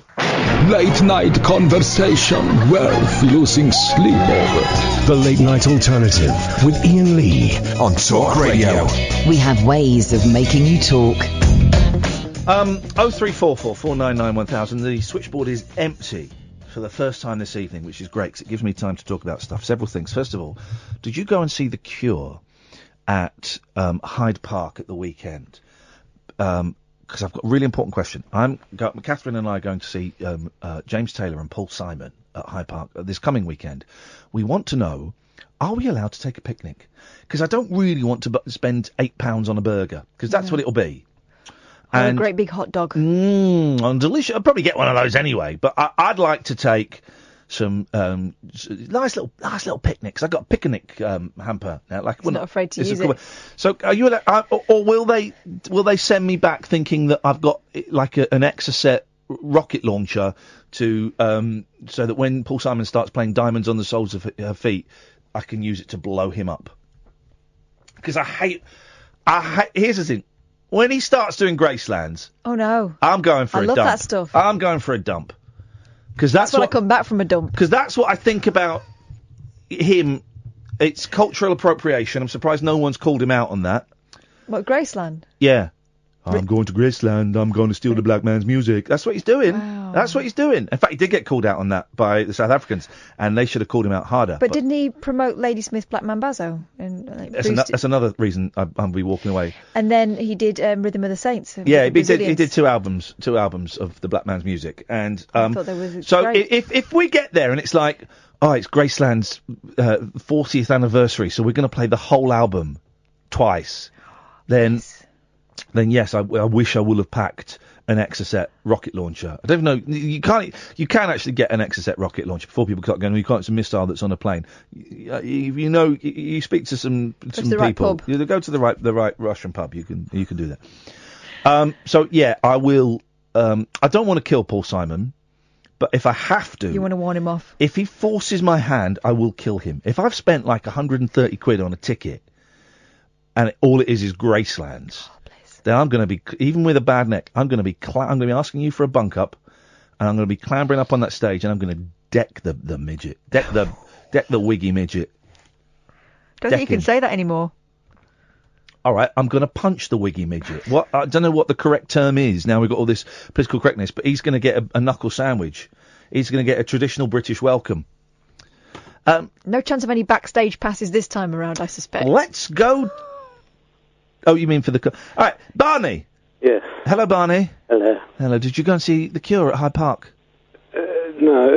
Okay. I didn't, no. Okay, because I want to know if I can take a what do they call it, a packed lunch? Picnic. Can you Google it as well, just because I don't... Flipping heck, Ian, really? I bought you a ticket, mate. The least you can do is see whether we can take our own food or not. Barney, what you're on Britain's fastest audience shedding radio station. What can we do for you? Well, I just wanted to, put my little contribution in. Let's have it. Let's get. Listen, your contribution is always a sound one. It's bigger than you think. And it's not the size that matters. It's what you do with it. Yeah. Let me massage a bit. I've got warm hands. Maybe I'll make it a bit bigger. Oh. All right. Well. Okay. Well, what is an Exocet rocket launcher anyway? It's a weapon that launches Exocet missiles. What's Exocet? Like Etch-a-Sketch. What's it called? Etch-a-Sketch. Yeah, it's like Etch-a-Sketch. Oh. It's like Sex-a-Sketch. Okay, I see. Right. Okay. Oh yeah. Well, I just wanted. There was a couple of things actually, but about the unexplained. I just wondered if you'd ever been to the after party for the unexplained.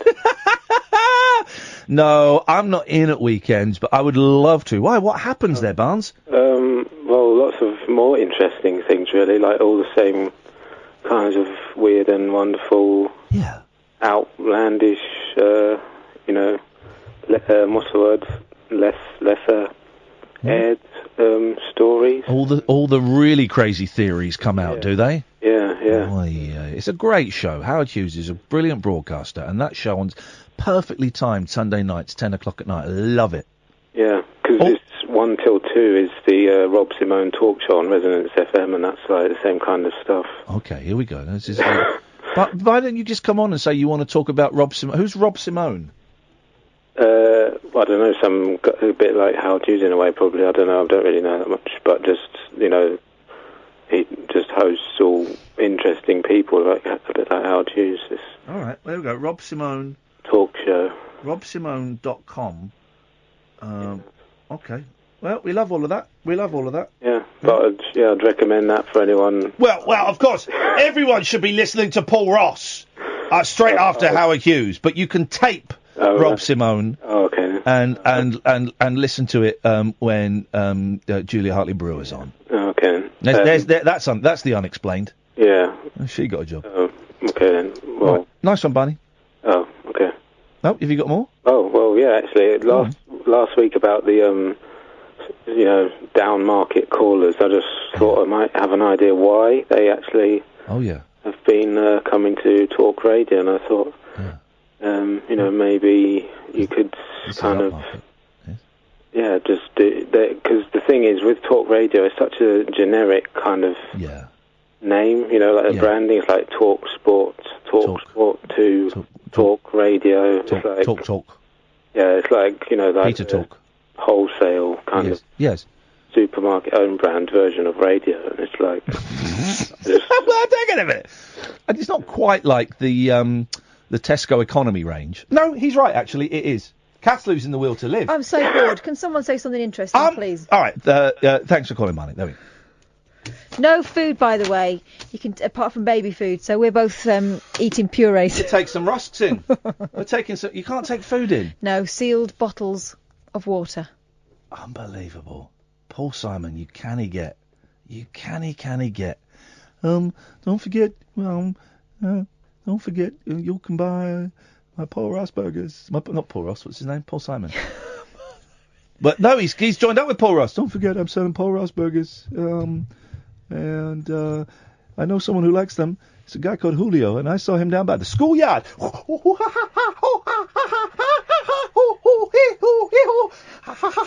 That's how it goes, isn't it? Oh, no. Oh. Careful. Paul Ross is doing time travel tonight. Yeah. Can we get him in a bit? Oh, he was in the first hour. Talking about time travel. Do you get it? Oh, Can we yeah. get, when he's got a 3 minutes, 'cause I know he's busy, can we get him in? 'Cause I love time travel. I want to know what he's banging on about tonight. I love a bit of that. Oh, it's Paul, if you're listening, my love, when you're free, come in and let us know what's happening there. 0344 499 1000 is the phone number. This is the Late Night Alternative on Talk Radio. The radio show for people who know the best part of the day is the night. The Late Night Alternative with Iain Lee on Talk Radio. We'll get you talking. Well, he's normally on at 1. He'll still be on at 1 o'clock, but Paul Ross is here. Tell me about this time travel guest you've got on at 1. Well, there's a Horizon programme on tonight on BBC Two, which Yeah. looks fascinating, and I've got an advanced copy of it, and they've got a professor on it from Connecticut who genuinely believes time travel is possible. Yeah, it is.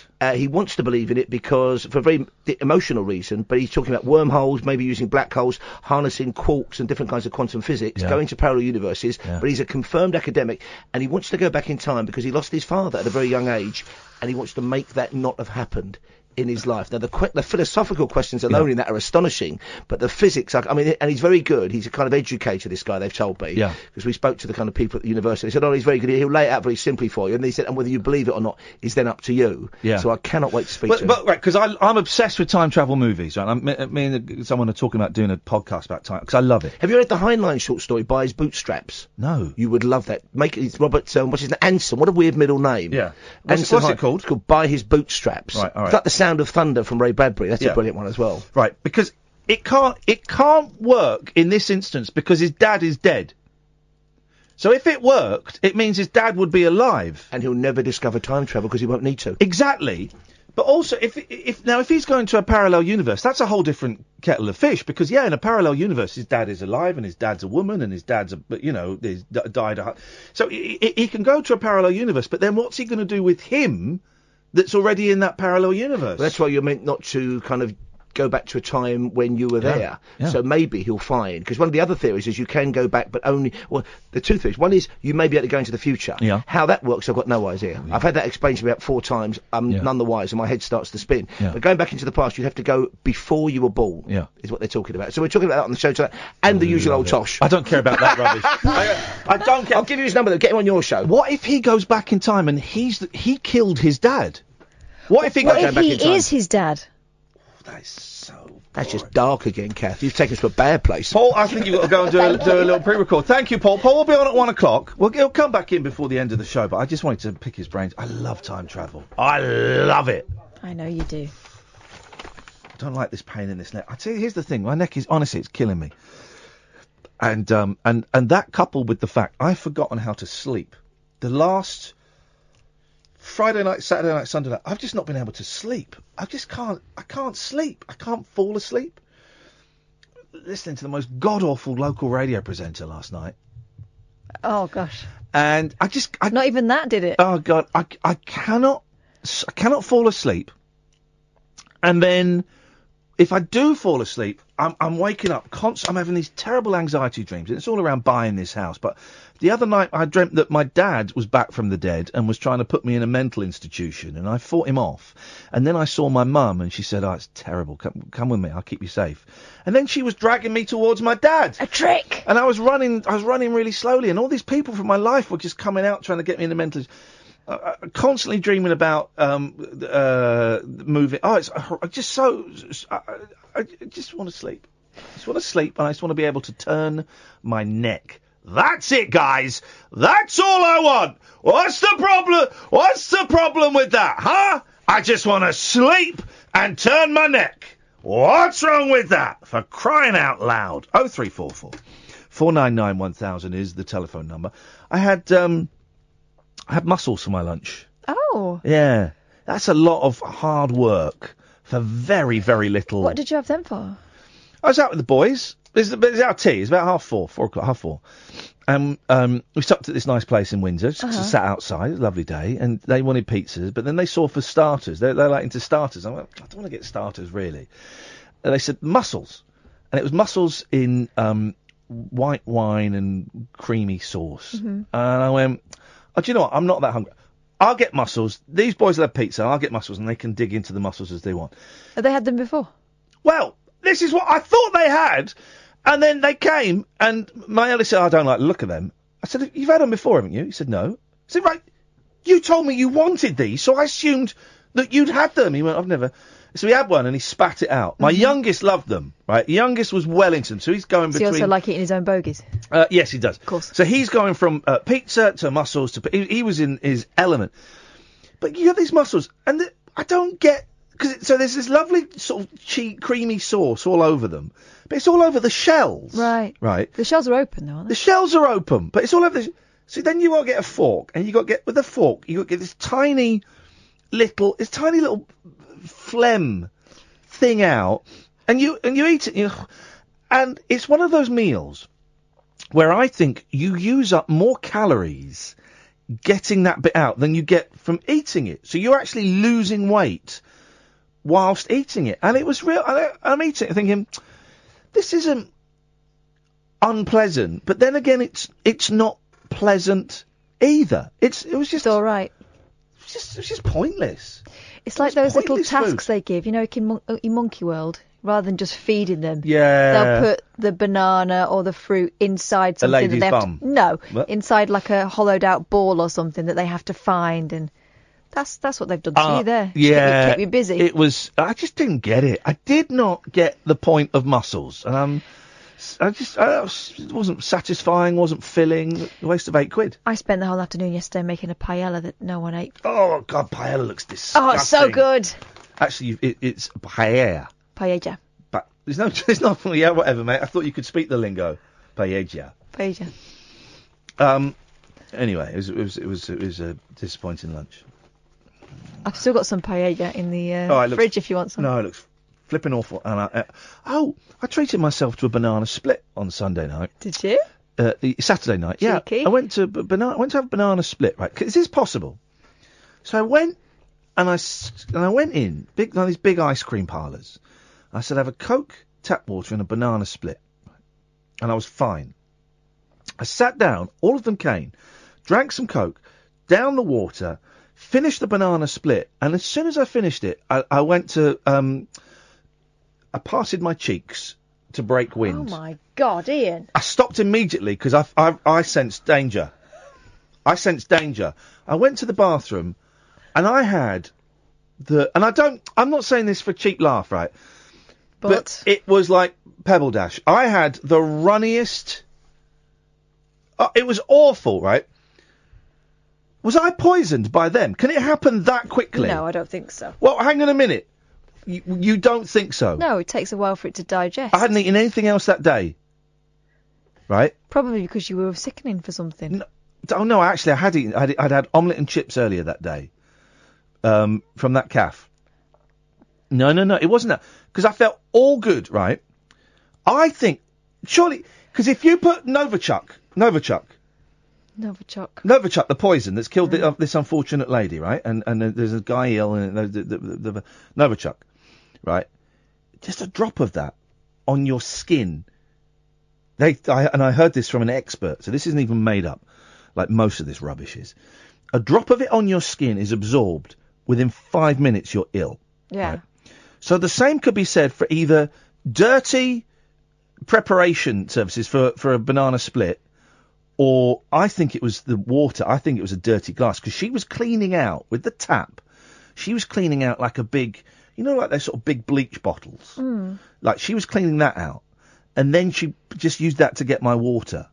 So I suspect it was that instant. But that was highly processed waste that you passed. So that's been in there a while. No. What I'm saying is that the chemicals in the poison that I had taken, I'm not suggesting for a second I had Novichok, right? But it just broke everything down in my body immediately. Just broke everything down. Straight away. Straight away. It was broken down, and it left me in a very, very, very, very uncomfortable, fragile, Americans say fragile, but it's fragile state. Well, I'm no doctor anymore, so I would suggest that it would have had to been in your system slightly longer than 2 minutes. Let's ask the listeners. 0344 499 1000. Let's go to Corey. Good evening, Corey. Hello. Hello, Corey. Hello. Right. Why are you? Okay. Hello, Corey. Hello. Yeah. Hello, Corey. Why? Can I ask why you're using a pseudonym? Without to talk about my friend. Okay, then let's talk about that. Go on then. My friend's Mint. Your friend's what? Mint. Mint. Yeah. Okie dokie. His name's Gary. Okay. All right. I thought this was Gary. Okay. This isn't Gary. This is Gary's friend. I'm a bit upset at the moment, Ian. He's just a bit upset. Okay. Why? Well, okay. Well, okay. Well, what would you like to say? That he's just upset, and I don't know what to do. Well, you could take the drugs away from him. Yeah. He's not even on drugs. Is he not? No. Well, we just had a bit of drink. Yeah, I suggest you take him upstairs and you get him into bed. Yeah. I think that's probably the best thing. You like Willies, you.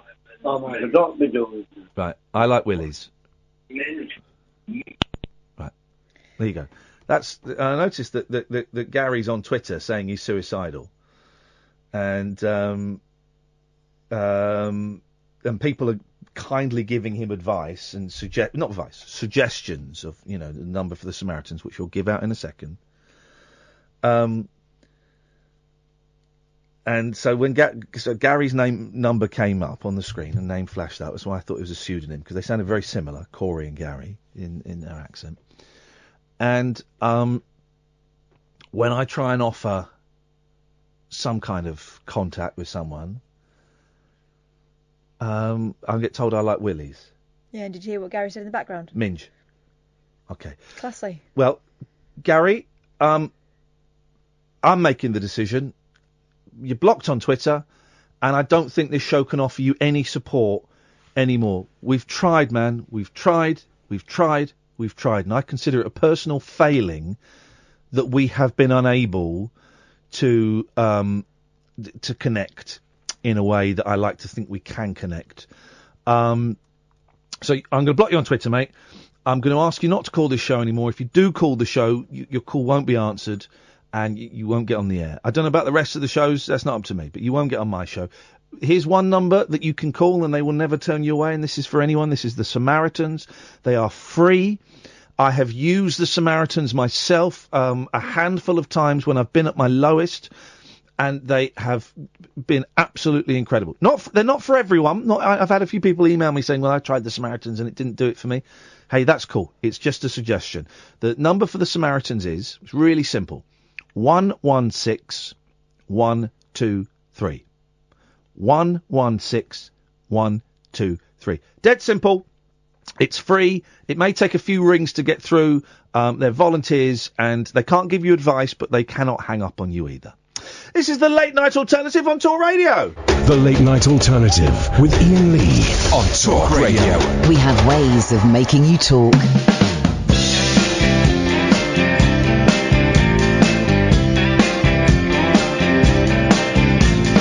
I'll bring the chips and the dips and root beer, even though dark purple rain clouds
04449911000. Man, my shoulder is. It's not. I don't know if it's my shoulder or if it's my neck, but something ain't working. I had ice on it. You're supposed to put ice on for the first 48 hours, and then heat. So I'm gonna get some heat. That's what I need in this weather. Is heat. That's what I need. Is heat. A wolf whistling at women could soon be a hate crime. Says Ian Jury, the Home Affairs editor. Police chiefs are looking at recording misogyny as a hate crime, including incidents of men whistling at women. Forces are being asked to consider the case for monitoring sexist abuse and harassment. It means misogyny, defined by police chiefs as behaviour targeted towards a woman by men simply because they are a woman, would sit alongside crimes where victims are attacked for their race, religion, or sexual orientation. This is all kind of written in the way as if to go, isn't this crazy? I'll tell you why I'm reading this in a minute. Because if agreed, abuse directed at women would be treated more seriously than comparable crimes against men, and could even lead to tougher sentences in the courts. Misogynistic incidents will include harassment in the street, verbal abuse, unwanted physical approaches, taking photographs without consent.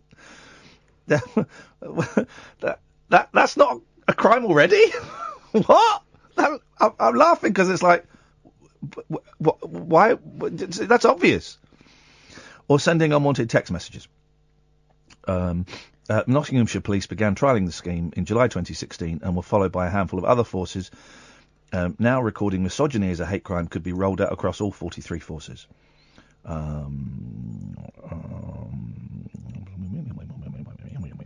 Anyway, I'll tell you why. Because there'll be some people going, well, this is ridiculous. What's wrong? Well, what's wrong? If you're a woman, surely you love a good old wolf whistle. And you'll get lots of female commentators, possibly, just people who work at this station going, I love a good wolf whistle, and it makes me feel like a woman, and there's nothing wrong with it, and there's the libtard cuck PC brigade when there are far more important issues. This is just to detract us from Brexit. Well, I have a woman here who doesn't speak for all women. She speaks for herself. What do you reckon, Kath? I reckon I've been in situations where I've decided not to walk down one side of the street because I was worried about what might happen if I walked through a group of men. Yeah. If I don't have to feel like that ever again, that's great. I tell you why it's on my mind, because when I was sat having these mussels with my boys, we sat outside in Windsor in the main street is called Pescod Street. I think that's the High Street. Well, no, the High Street's the High Street, isn't it? And so we sat there, and there was some weird. There behind us, or opposite us, there were some a couple of charity shops, and there were a couple of weird noises came from them. And my youngest went, oh, what's that weird noise? And I couldn't see anything. But then I heard a definite. It wasn't a wolf whistle, but it was a banging on glass and something like. There we go. And I looked up and I saw above the charity shops there was some scaffolding in the shop, so they were doing building or decorating, and there were two blokes, early 20s, topless, painting or something. So I saw them, clocked them. So I looked around and looked over to the left, and walking, just down the street was a young lady, late teens, cut off jeans, short shorts, and a tight top. And they were doing it at her. And I thought, flipping heck, that's an old fashioned. My thought was, people still do that? Mm-hmm. People still bang on windows and do. And it wasn't quite oi oi. It was designed to get someone to look, a young lady to look around.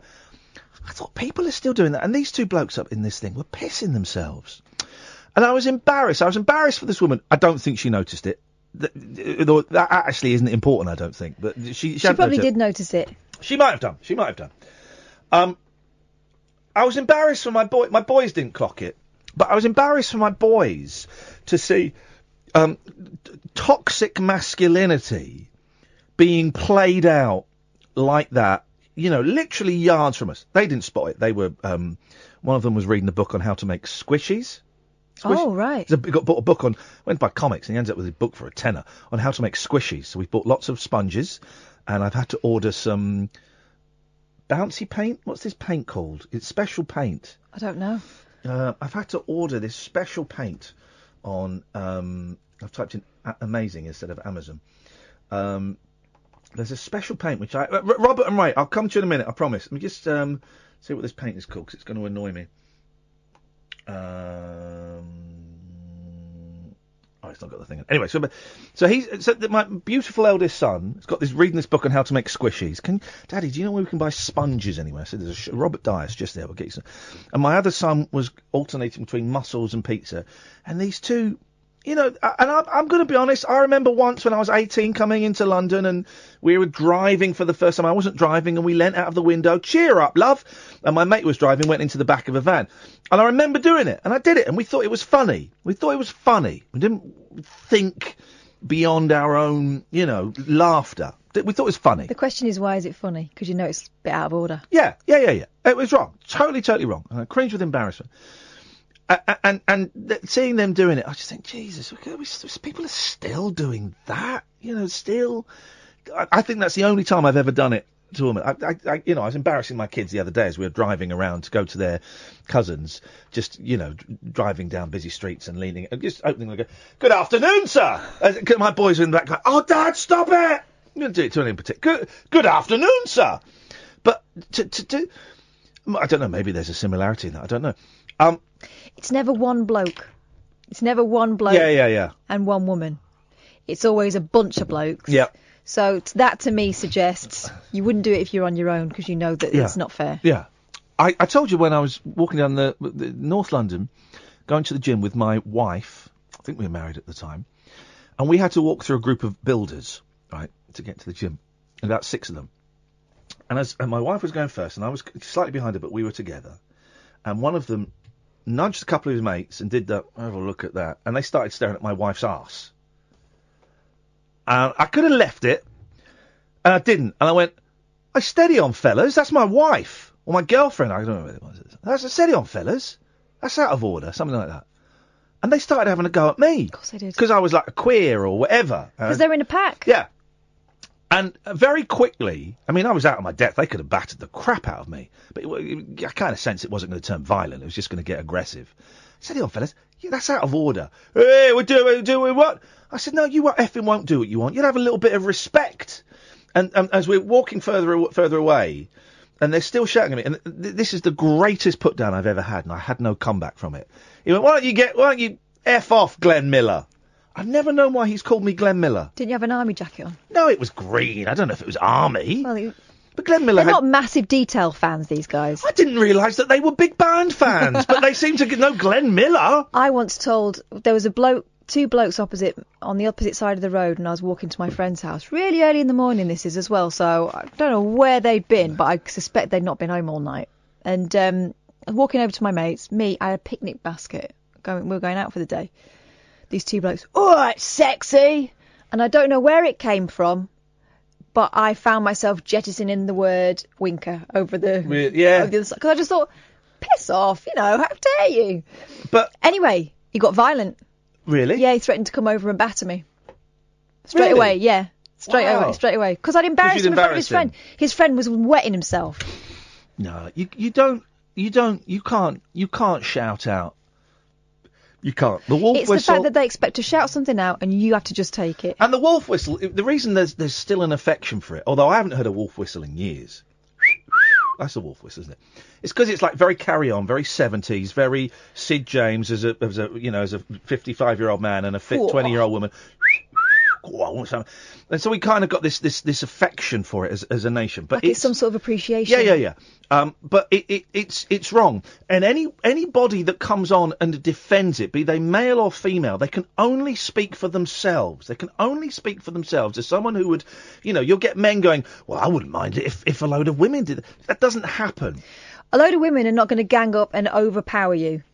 And then someone will say, but what about women when they go and see male strippers? That's a whole different... Someone will say that. Tomorrow. That's a whole different kettle of fish. That's a whole... Those people are professionals and they want you to do that. Yeah. It's a completely different thing. I just think that they can't... And Robert and Ray, I promise it will come to you in a second. Yes, as a woman you may find it, flattering. And there will be... I'm sure Julia will argue this tomorrow. Well, that's great for you. I've laughed about it on occasion. Yeah. That's great for you as an individual, but there are a significant number of women and girls and schoolgirls. I've seen truck drivers shouting out at schoolgirls. There are a significant number of people for whom it is really unpleasant. At best, it's unpleasant. At worst, it's a complete invasion and a degradation, and is a verbal assault. Yeah. So. And I think it's another case of, and please forgive me, men, for saying this, but it's time for you to listen rather than to talk. There we go. Exactly. Because, I, as a 40-year-old woman, get tense when I walk through a big group of blokes. I would prefer they don't say anything to me. Can I say something as a friend? Yeah. First time you've said you're 40. No, it's not. I say it all the time. No, you don't. Of course I do. No, you don't. Yeah, I do. No secret. You say I'm flipping 60. Well, I thought you were 40 on your next birth. I thought you were 30. 40. Are you actually 40? Yeah. Mate. I'm nearly 41. Oh, I thought you were 39 coming up to 40. Wowzers. I need to... in light of our recent conversation, I need to trade you in for a younger producer. Well, there's plenty of them. Take your pick. Gosh, that backfired horribly. The Late Night Alternative with Iain Lee on Talk Radio. 0344 499 1000. You can listen on DAB, download the app, or go to talkradio.co.uk. Let's go to Robert first. Good evening, Robert. Good evening, you alright? I'm very well. Oh, it's Robert, yes. Yeah. Can I just do a calibration check, though, on what you can say to women? No, you can't, Rob, for crying out loud. Well, no, it's not rude, but Kath... Of course it's rude, because it's coming from you. Good luck. If you said, like, Kath, right, you look really nice in those jeans, they really suit you, you're happy with that? I'm not wearing jeans. Well, if you were. I'm out of this, Rob, and I'm going to tell you now, mate, you are totally out of your depth. You are really totally out of nice. your depth. You look really nice in those jeans. Suggests that you're looking at me in my jeans. What part would you be looking at exactly? No, that's it. My bum just a or my compliment. To me, frontispiece? that's a compliment. Are you looking at her anus or her vagina in the jeans? No, I'm getting there. So if I said that, that's a compliment. But No, if I didn't say that. I said that's weird. So next one. Or if I said, like, Kath, those Tesco value jeans you've got on, your ass looks right peachy, that's offensive, yeah?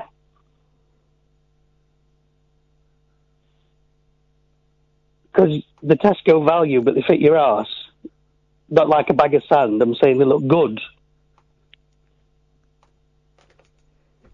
Kath? I told you, Rob. Listen, this is not Verinda you're dealing with. This isn't Andre. This is a real, live, thinking human being. Well, that's what I'm trying to do. All I'm trying to do is educate the listeners and say to them, you shouldn't say these things to women. No. So because you and your George and Asda, your penis looks proper tiny. But I wouldn't point that out because that'd be rude, and I don't want to objectify you. That would be lies, though. Everyone knows I'm blessed. Rob. Your mum loves you. That's yes, important. Exactly. Thank you very much for your call. Let's go to Ray. Good evening, Ray. Good evening, Ian. Good evening, Katherine. Hello. How I've got a new phone, so how am I on the muffled radar? You sound great. Sounds absolutely beautiful. Ah, beautiful. So I was going to call in again. Every time I call in, you then talk about something that gets me thinking about something else. So can I ask your advice on something that happened, or that I did about 15 years ago with a young woman? Oh, God. And now I'm thinking, was I right to do it or not? Yeah. Okay. So I was walking to work. It was about 8 o'clock in the morning, like I said, about 15 years ago. Now, bearing in mind, hang on, let me stop you now. Yeah. Because haven't you asked us for our opinions before? Then when we've given them to you, you've told us we were wrong. No. Okay, I must be thinking of someone else. No, well, only on films I've asked opinions. Okay, go on then. Said you were wrong. Go on then. So I was walking to work, walking to the train station, and this is probably I'm pretty irrelevant, sure the answer to this is going to be, yeah, you were out of order, but let's see. Okay. I was dressed in a suit, but I don't know if that's relevant or not. And as I was walking towards the train station, there was a lady or woman walking towards me. And I couldn't help but notice that she was very, very attractive. She carried on walking towards me. I stepped onto the road just so that she could walk past, and then I carried on walking. But then I went about 20 or 30 paces further on, and then thought she was one of the most beautiful women that I'd ever seen. So I turned around and walked back and said, "Excuse me," and she stopped and turned round, and I said, "I'm really sorry to bother you, but," and then I just told her, I just said, "You're a very stunningly attractive woman, and I just thought I should tell you." I said, "I'm not, trying to come on to you," and that's all I wanted to say. Have a lovely day. Yeah, And I then think went that's well. We can speak to a real life woman in a second. My two penneth worth, which is worth nothing, is I think that's intimidation, man. That's out of order. But she actually... Here we go, but... I know what, I should have let Katherine speak first. Why should I speak? I know nothing. Katherine. And you can only give your opinion, of course. Right. You don't speak for womankind. Okay. It's kind of... I'm sure she didn't mind it so much, but I'm interested in your mindset. I don't really know, because I've never done it before, never done it since. Also, what's it got to do with you, what she looks like? I know, but it was just that on that particular day, I've had no idea why I did it. You I gave have her no your idea. approval. Well, no, I don't think that's the reason. She was so stunningly attractive. I don't know. I felt the urge to tell her that. Listening to your conversation earlier, it does sound that I shouldn't have done it. I don't think you should have done it. Because she may have been cool with it. That's great. Supposing she wasn't cool with it. Yeah, true, yes. Supposing and she may have seemed cool with it, that doesn't necessarily mean she I'm sure was she was cool with taken it. aback. I'm sure she was taken aback by it. And the weird thing is, I was obviously in the police at times. I was on my way to be a CID officer for the day. Well, that doesn't... some of the stories we've heard about the police, that doesn't surprise me that much. No, it doesn't. Yeah. It doesn't at all. It's just interesting that it is all about you having to give her your approval. You would... Yeah. Why did you feel like you had to tell her? Like, well done on those jeans. I mean jeans with a G. It wasn't what she was wearing. It wasn't anything to do with that. No, It was genetics. Yeah, it was, I suppose. Now, someone on YouTube's going, wow, a man can't even compliment a women anymore. Sad times. No, there is a difference between complimenting a friend or a colleague, and again, and stopping a stranger in the street. Then walking back 20 paces and stopping a stranger on the street. There's a big difference, Network 23, if that is your name. There's a big difference. And even a colleague, that's why I hesitated. A friend, I think it's okay to compliment. I don't know. Let's not get into the categories of when it is or not. But no, I think following a woman to tell her that you think she passes the Ray test, which is what it is. I think that's intimidating. Right. I think you know as well because it's been playing on your mind. Well, it hasn't. I just literally thought about it because you brought up the subject of wolf whistling and everything, and I suddenly thought, oh God, I wonder what they think about this. And I literally haven't really thought about it. Well, it was something I did once, never did it since. So I do actually think now, why did I do it? Because it's not something that I did sort of weekly or monthly or at all, other than on that one occasion about 15 years ago. So it does seem a bit odd. I asked a girl out on a train once. But did you say, hey, great jeans, they're going to look better on my bedroom floor? No, I asked her out on a train, and I'm wondering if that was... It's different. You had a conversation with her, right? Yeah. But I'd seen her on the train, and I fell head over heels in what I thought was love. And we went out for a few months. She was a really nice girl. Occasionally we have a little email just checking in. This was years ago. But in light of this conversation with Creepy Ray, it feels to me that a little bit creepy, me asking her. But do you know what? Part of it is about the way we were brought up, right? If you think about the romantic films of the 1980s, it was all about persisting until she gave in. It was all about the grand, quote-unquote, romantic gesture. It was all about, she's going to pretend she's not into you because she doesn't want to seem desperate, but you've got to stand outside her house with your boombox on your head and all that stuff. Yeah. So it's called stalking nowadays. Well, it is. Do you know what? It's given us a bit of a twisted version of what romance is, I think. And no one, some people are confused, but, I think there's some things that aren't confusing. Right, thank you very much indeed. 0344 499 1000 is the telephone number. What's wrong as a woman? I love it when guys wolf whistle. It means I'm doing my job and I'm feeling sexy. And anybody who disagrees with that is a lesbian. That'll be kind of the tone. If this story gets picked up tomorrow, it will. Actually, it's today's paper, so it probably won't. But I've heard it. I've heard it done by men and women. Going, well, what's wrong? What's wrong with this, guys? What's wrong with this? The people here know my life better than me. Didn't you ask her out on an escalator? Yes, I did. Asked her out on an escalator at the Underground. I did. We went out for a few nights. It was nice. 0344 499 1000. This is the late night alternative. We've got another 30 minutes or so of this nonsense before Paul Ross comes in at 1 o'clock. Oh, don't forget, podcasts are plenty.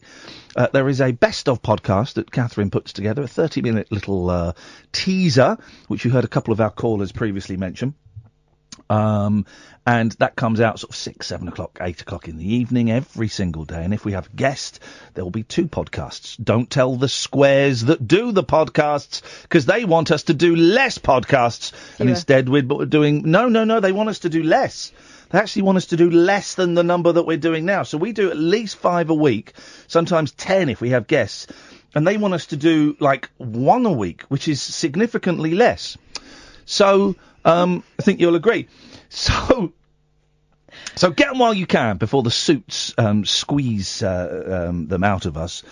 And if maybe you want to get rid of some of the podcasts you subscribe to and have fewer podcasts in your feed, why don't you get rid of Mike Graham's one and all the other crappy ones, and download this, and also download the Rabbit Hole podcast. That is a show that Katherine and I do. That again, the suits here, it's got nothing to do with them. But the suits want to take the rabbit hole off our hands. Nothing to do with them. I'm not being naughty. I'm not doing what Mike Graham did and giving the Twitter handle of the person behind that ridiculous coup plan. I'm tempted to, though. But they want to take the rabbit hole off us. Don't do them. They might yet. And the day that they say, you're going to have to give us the rabbit hole, that's the day we stop doing it. But don't tell them. So there's that. And this week it's going to be a special one, because we're going to put out a little documentary that we made about me hanging out with Gary Glitter fans, which I think is interesting. We did it a couple of years ago, tried to sell it, no one wanted to buy it, so we'll let you have it. We're going to let you have it for free. You can have it for free. A little 30-minute documentary, which I went out and recorded, and Kath put together from hours of audio of me hanging out with some Gary Glitter fans, and I think it's really interesting.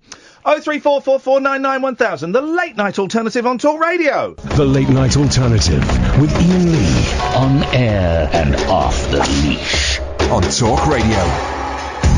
0344 499 1000 is the telephone number. So I'm confused, right? I'm confused, and this story is only kind of like the tangent of it, right?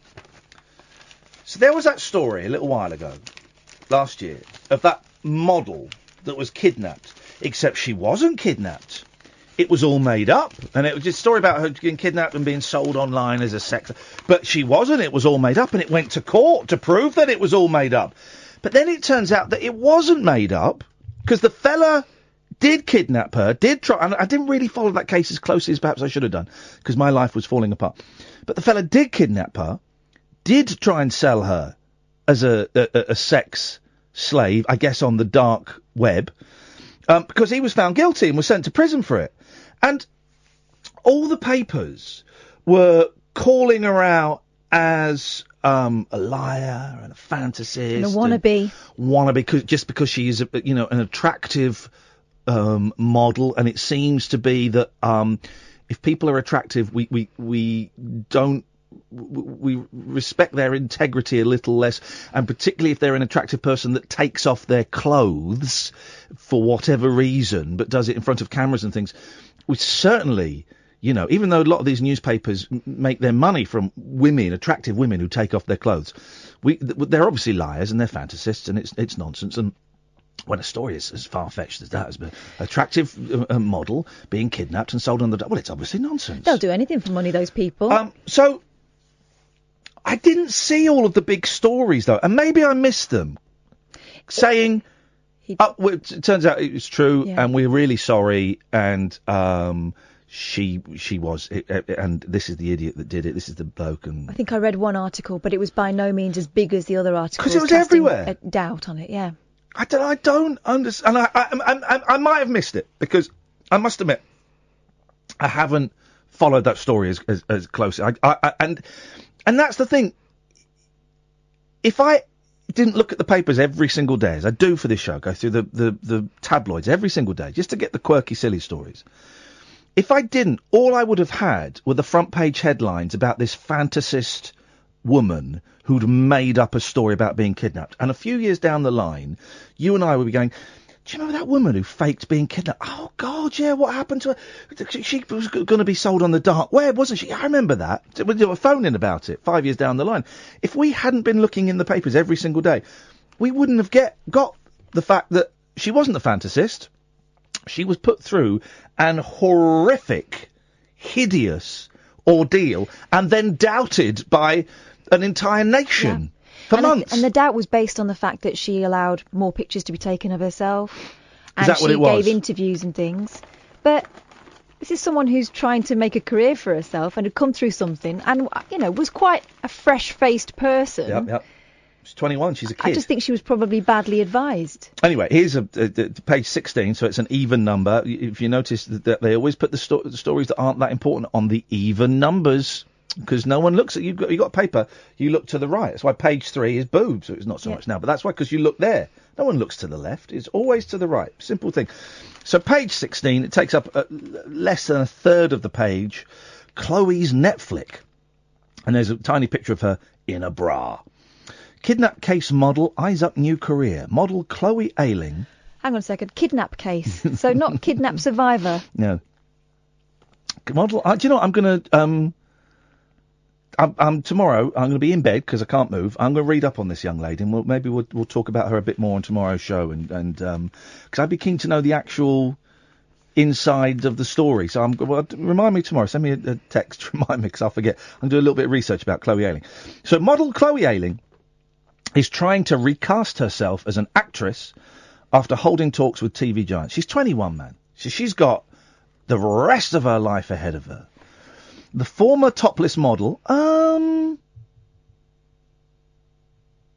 that's irrelevant, isn't it? The former topless model. Isn't that funny? We're talking about wolf whistling women.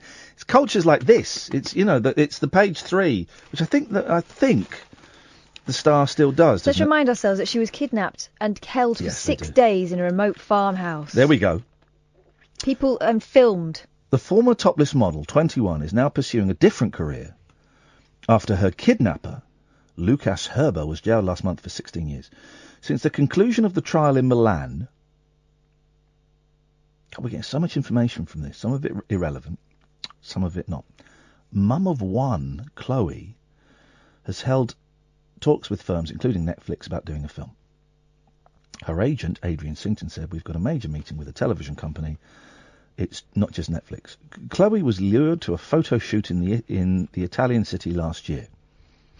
Flipping heck, man. This paragraph.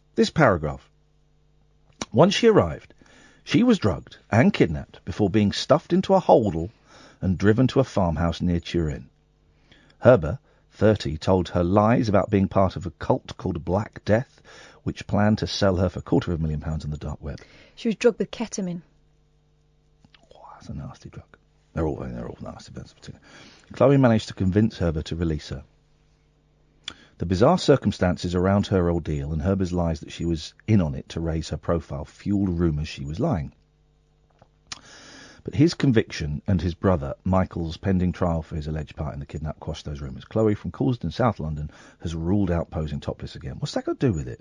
She's a 21-year-old woman. If she wants to pose topless again, good luck to her. If she doesn't want to, good luck to her. What's it got to do with me? That was her job before. Yeah. Well, she wants to go back to the job she was doing, great. And if she doesn't, it's just... There have been rumours she has been dating David Walliams and is due to star in Celebrity Big Brother. She has dismissed both as untrue. Right. So, what the story should read is, young woman laughed at by the press and accused of lying is attempting to rebuild her life after horrific kidnap and drugging event that went on for a week. That's what we should be saying. Young woman heroically tries to rebuild her life and start a new career after not only was she kidnapped and drugged and threatened with all kinds of horrible things, the British press laughed at her and called her a liar. And we wish her the best. That's what she said. What else have you got? You've got some stuff there about her, have you? Loads. I mean, it goes into detail about what happened at the farmhouse. And apparently the fact that he was given so much time reflects the fact that she could have died in the hold all at any time, and she could have died with a ketamine overdose. So, you know...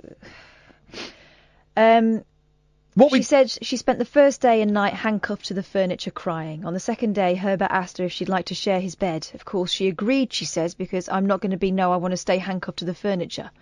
I would never object to something he wants me to do in that time because I didn't want to upset him or make him angry. He made it obvious he wanted her to sleep next to him. And I'm not going to say, no, I don't want to sleep next to you. Why would I be a bitch about it? Why would I be nasty to him when he is my way out? She said she only had one strategy to make him feel sorry for her, to make him believe that she was worth saving. And over the days it was apparent that his feelings were becoming more tender. He would ask whether they might become a couple. I'd say, in the future when I'm released. Then he'd get excited about it. Say whatever you have to survive, don't you? Of course you do. So she made him believe that. Yes, obviously, I had no interest, but I had to play it as if I did. It was the only thing I had to focus on to get out. Then the story became even stranger. Herbert told Ailing, this is from The Guardian, by the way, that she'd already met him a few months earlier. In April 2017, posing as a photographer called Andre Lazio, he'd lured her to Paris for a fake photo shoot. The agency paid £2,000 up front, but the shoot was called off when Andre called to say his equipment had been stolen. Ailing briefly met her, but when he turned up to apologise and gave her the money for a taxi to the airport, Ailing says she never recognised him because he'd been wearing sunglasses. God. But while she was captive in Italy, he told her a different story. He said he'd been ordered to kidnap her in Paris by Black Death, but refused when he discovered she was a mother. In court, yet another story emerged, that Herbert had indeed planned to kidnap Ailing at the time, but panicked when a terrorist attack on the Champs-Élysées left Paris flooded with police. The fake modelling assignment in Milan, again he paid the agency £2,000 up front, was his second and more successful attempt. My God. Should we get in touch with her agent, Adrian Sington, and see if we can speak to her? I'm sure she won't. I'm sure she's quite probably locked into some exclusivity deal. And again... How can you begrudge anyone, if this is the case, how can you begrudge anyone who's been through such a horrific experience trying to make a few quid off the back of that horrific experience? It's her story. She can do with it what she wants. So I suspect she's tied into an exclusive deal with a TV company or a magazine. But do you want to send Adrian an email and say, we'd love to have a chat with her if she's not caught up in some kind of deal. And if she is, the very, very best of luck to her. She's 21 years old. And, imagine the She's making the best of a really bad moment. Imagine the horror of that. Well done to her. 0344 499 1000 is the telephone number. This is the Late Night Alternative with Iain Lee and Katherine Boyle on Talk Radio. Unmissable late night radio with the original king of unconventional conversation. Make contact with Iain Lee. The Late Night Alternative with Iain Lee on Talk Radio. These birds, this is why it's got to be stopped. A psycho swan, qu'est-ce que c'est? A psycho swan has killed 20 rivals in a food and territory war. And once it's killed all of the swans, it will come and attack the radio presenters. The male drowned them and has attacked others using his beak to smash their feet. What a bastard. And when his female mate had 4 cygnets, he bumped off 3 in a single day. When will they ever learn? Bird sanctuary boss Maria Evans, 62, said, he herds them like a sheepdog and tries to separate one. Once he has it... Why don't they kill this bird?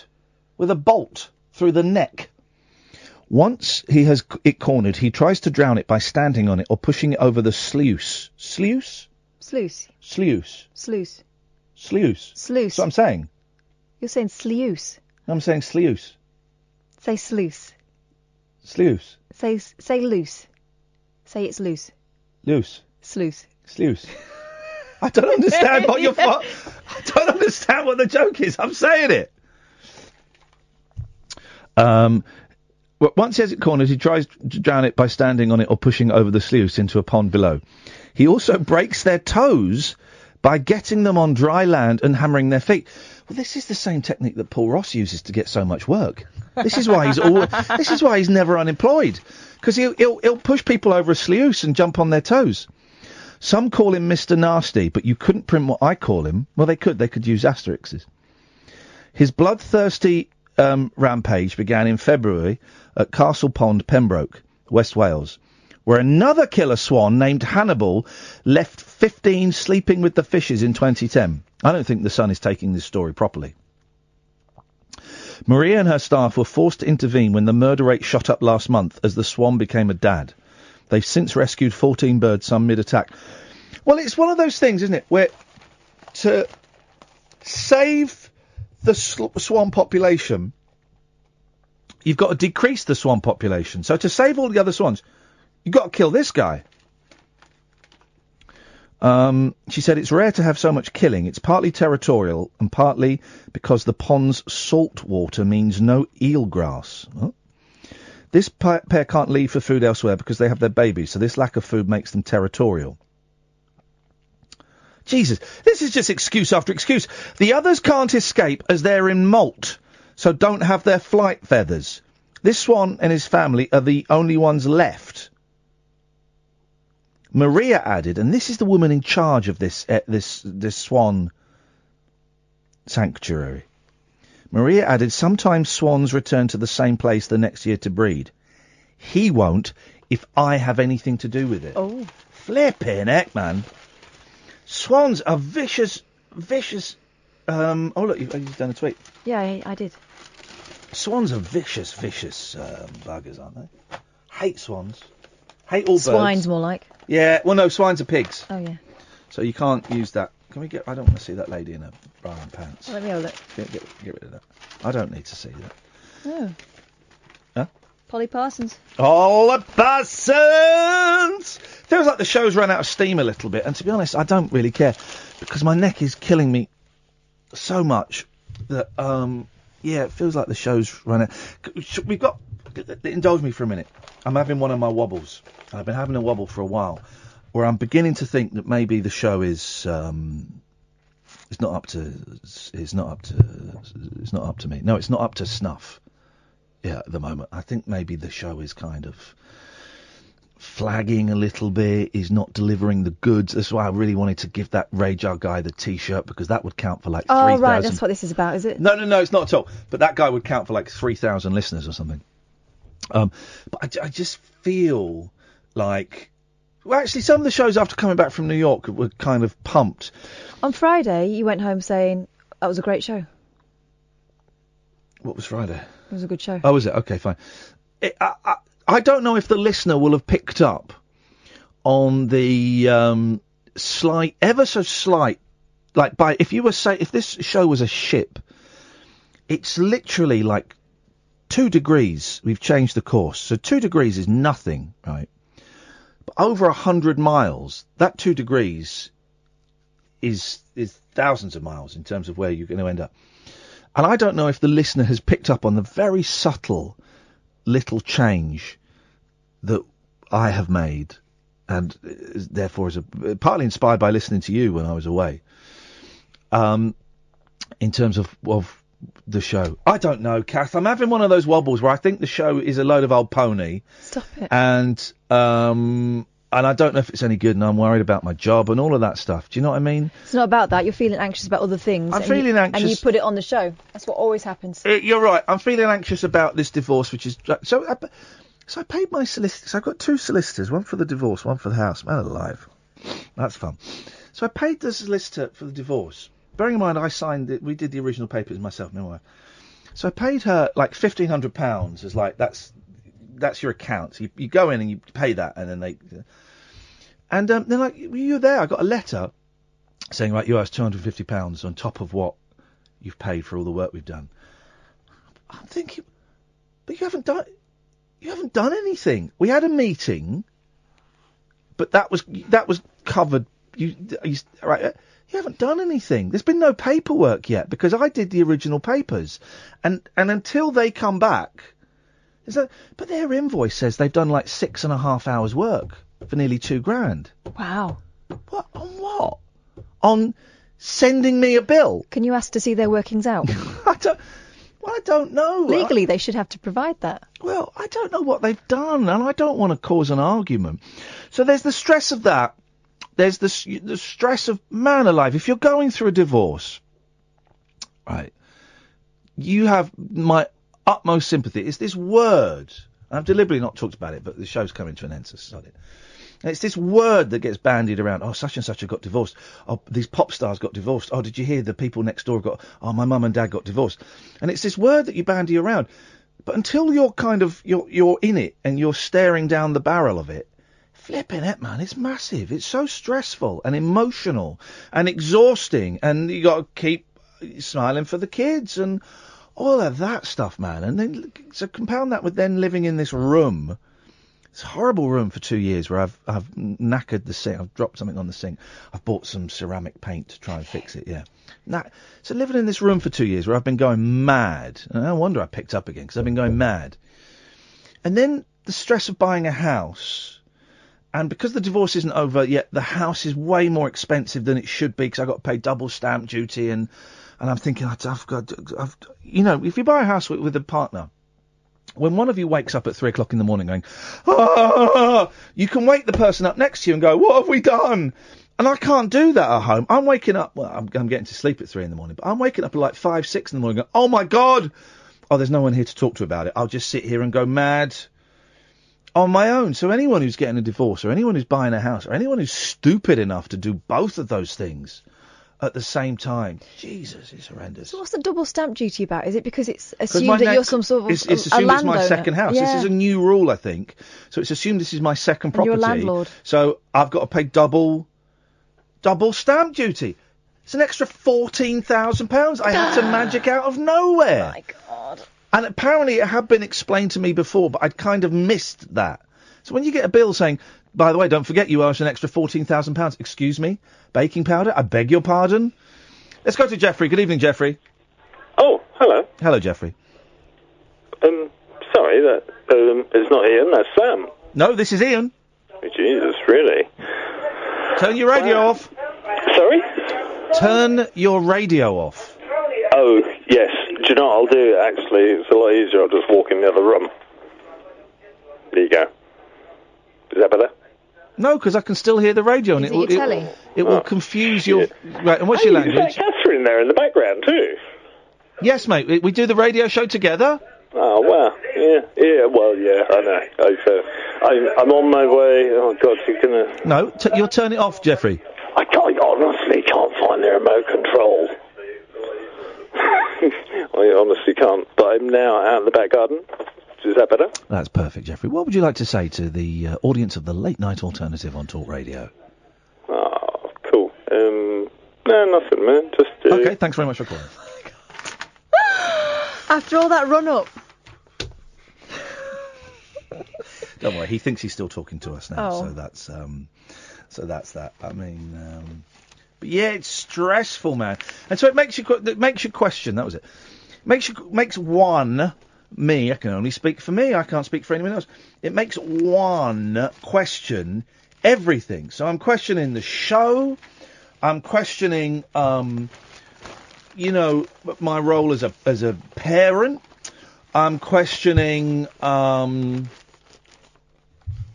those are the two things I'm questioning mainly. The show and my role as a parent. And you know why? Why? Because they're two things you can do something about. What you mean? Make another baby? No, Huh? you can make adjustments. So you can say, right, I'm going to be a more present dad today. I'm going to be picnic dad. I'm going to do all these different things. Yeah. And also with the show, right, I can tinker with it there. Whereas everything else, you've got to hand over. Yeah, you've got to wait for other people to do their bit. Who'd be a grown up? Oh, it's rubbish. Being a grown, and this is the thing, and I see my kids doing it. I know I did it. When you're a kid, come on, Paul. When you're a kid, you want to grow up really quickly, and I see my kids saying that, and you're thinking, no, you don't, man. No, my kids just want to wear high heels. They think that's what being a grown-up So is. do mine! Here's someone who never grew up, ladies and gentlemen, Mr. Paul Ross. The Peter Pan of pop. In fact, there's a great character in Catch-22, the Joseph Heller book, called Dunbar. Oh, I haven't read it for a while. Go on. But Dunbar's the he's the kind of philosopher, and he says, look, you know, we've got a finite time on this earth. We're young men risking our lives. You feel your life is much longer when you're incredibly bored. Yeah. So that's his philosophy. Oh, yes. And he says, you know, summer holidays when you're a kid, sometimes they seem like they lasted 15,000 years, but they're never long enough. Yeah. And that's the thing when you're a kid, because everything, you've got no way really of choosing to entertain yourself or bring interest into your life. Yeah. Maybe kids these days. They don't. But that's the thing, bourdom is what it is about growing up, isn't it? You finally wave goodbye to boredom. We are three old farts, and I include you in that, Catherine. No, absolutely not. I won't have that. Young farts. Three old fart on the farts left. talking about bloody kids. What's the matter with kids today? So time travel. Time travel on the show today. There's that man's name and number. I should pass it through the proper channels. Through the proper channels, please. We'll do him in a couple of weeks. The book is. I've only heard. I've read chunks of the book. It's an audio book as well. You can download. But he lost his father when he was 10. And he wants to go back, and that's what's motivating him. But he thinks it'll be possible next century. He says, but he is a proper bona fide American professor from the University of Connecticut, and he's been banging on about this for 20 years, about time travel. That's a big mission. I'm also talking about a remarkable flypast tomorrow, 100 years of the RAF, 100 planes in the sky. They're going to be over Buckingham Palace at precisely 1 p.m. What could possibly go wrong? Spitfires, hurricanes, it's going to be fantastic. And people already tweet it. That guy Owen Jones is a bit of a kind of Corbyn up, was saying, is it a military coup? No, it's a rehearsal for the gigantic RAF flypast. On the show, all that and more. Have you been asked to take part in Theresa May's cabinet yet? Because she's used up everyone now, isn't she? Surely you must be on. Well, I'm available. Cash your banker's draft. My home phone, the answer phone says I'll do it. You know that. There you go. Exactly. Will work nude, got good hands, can ride a horse. Let's try again with Jeffrey. Good evening, Jeffrey. Hello, mate. Yeah, I just wanted to say that was as brief as it was and as silly as it was. I really enjoyed talking to Ian for a minute there. Okay, well, he I'll enjoyed. call again sometime. You give him a call again because he enjoyed talking to you, Jeffrey. Hey, man. Hello. Hey, wicked. Yeah, okay, wicked. Kicking. This is what we're dealing with here. Is fat still a thing? PHAT? Probably not. Not for us. My daughters went through a phase about 10 years ago saying everything was the bomb. It's pretty long gone. You The can't bomb. say the bomb now. It's all sick now, and peng. Ping. Peng. Peng. I've heard of sick, not peng. Like Pengu. Peng. Steve Penk. No, Peng. I saw Steve Peck's wind-up CDs, 3 for £1 the other. I might buy them, actually, bring them for you. A complete set, 3 for Inflation. £1. Please don't. Make the hours go like molasses in January.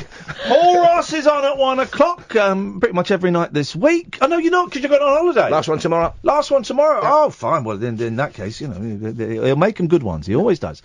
Catherine and I will be back tonight at 10. Don't forget, you can download the podcast if you go to iTunes or Acast and you type in Late Night Alternative or Iain Lee or Catherine Boyle or whatever. Those things will come up. I'd imagine the shows that you did when I was away are still available. Oh, probably, yeah. They were very strong. Well, I've only listened to bits. I'm going to listen to some tomorrow. That's my plan. So I fielded 3 calls from the Radio Academy for the first night alone. Wow! Just the 3? Yep. Unbelievable. I'm losing it. Thank you, Sam, as always. Don't forget to stay tuned to Paul Ross. We will be back tonight at 10. Until then, from us, ta-ta!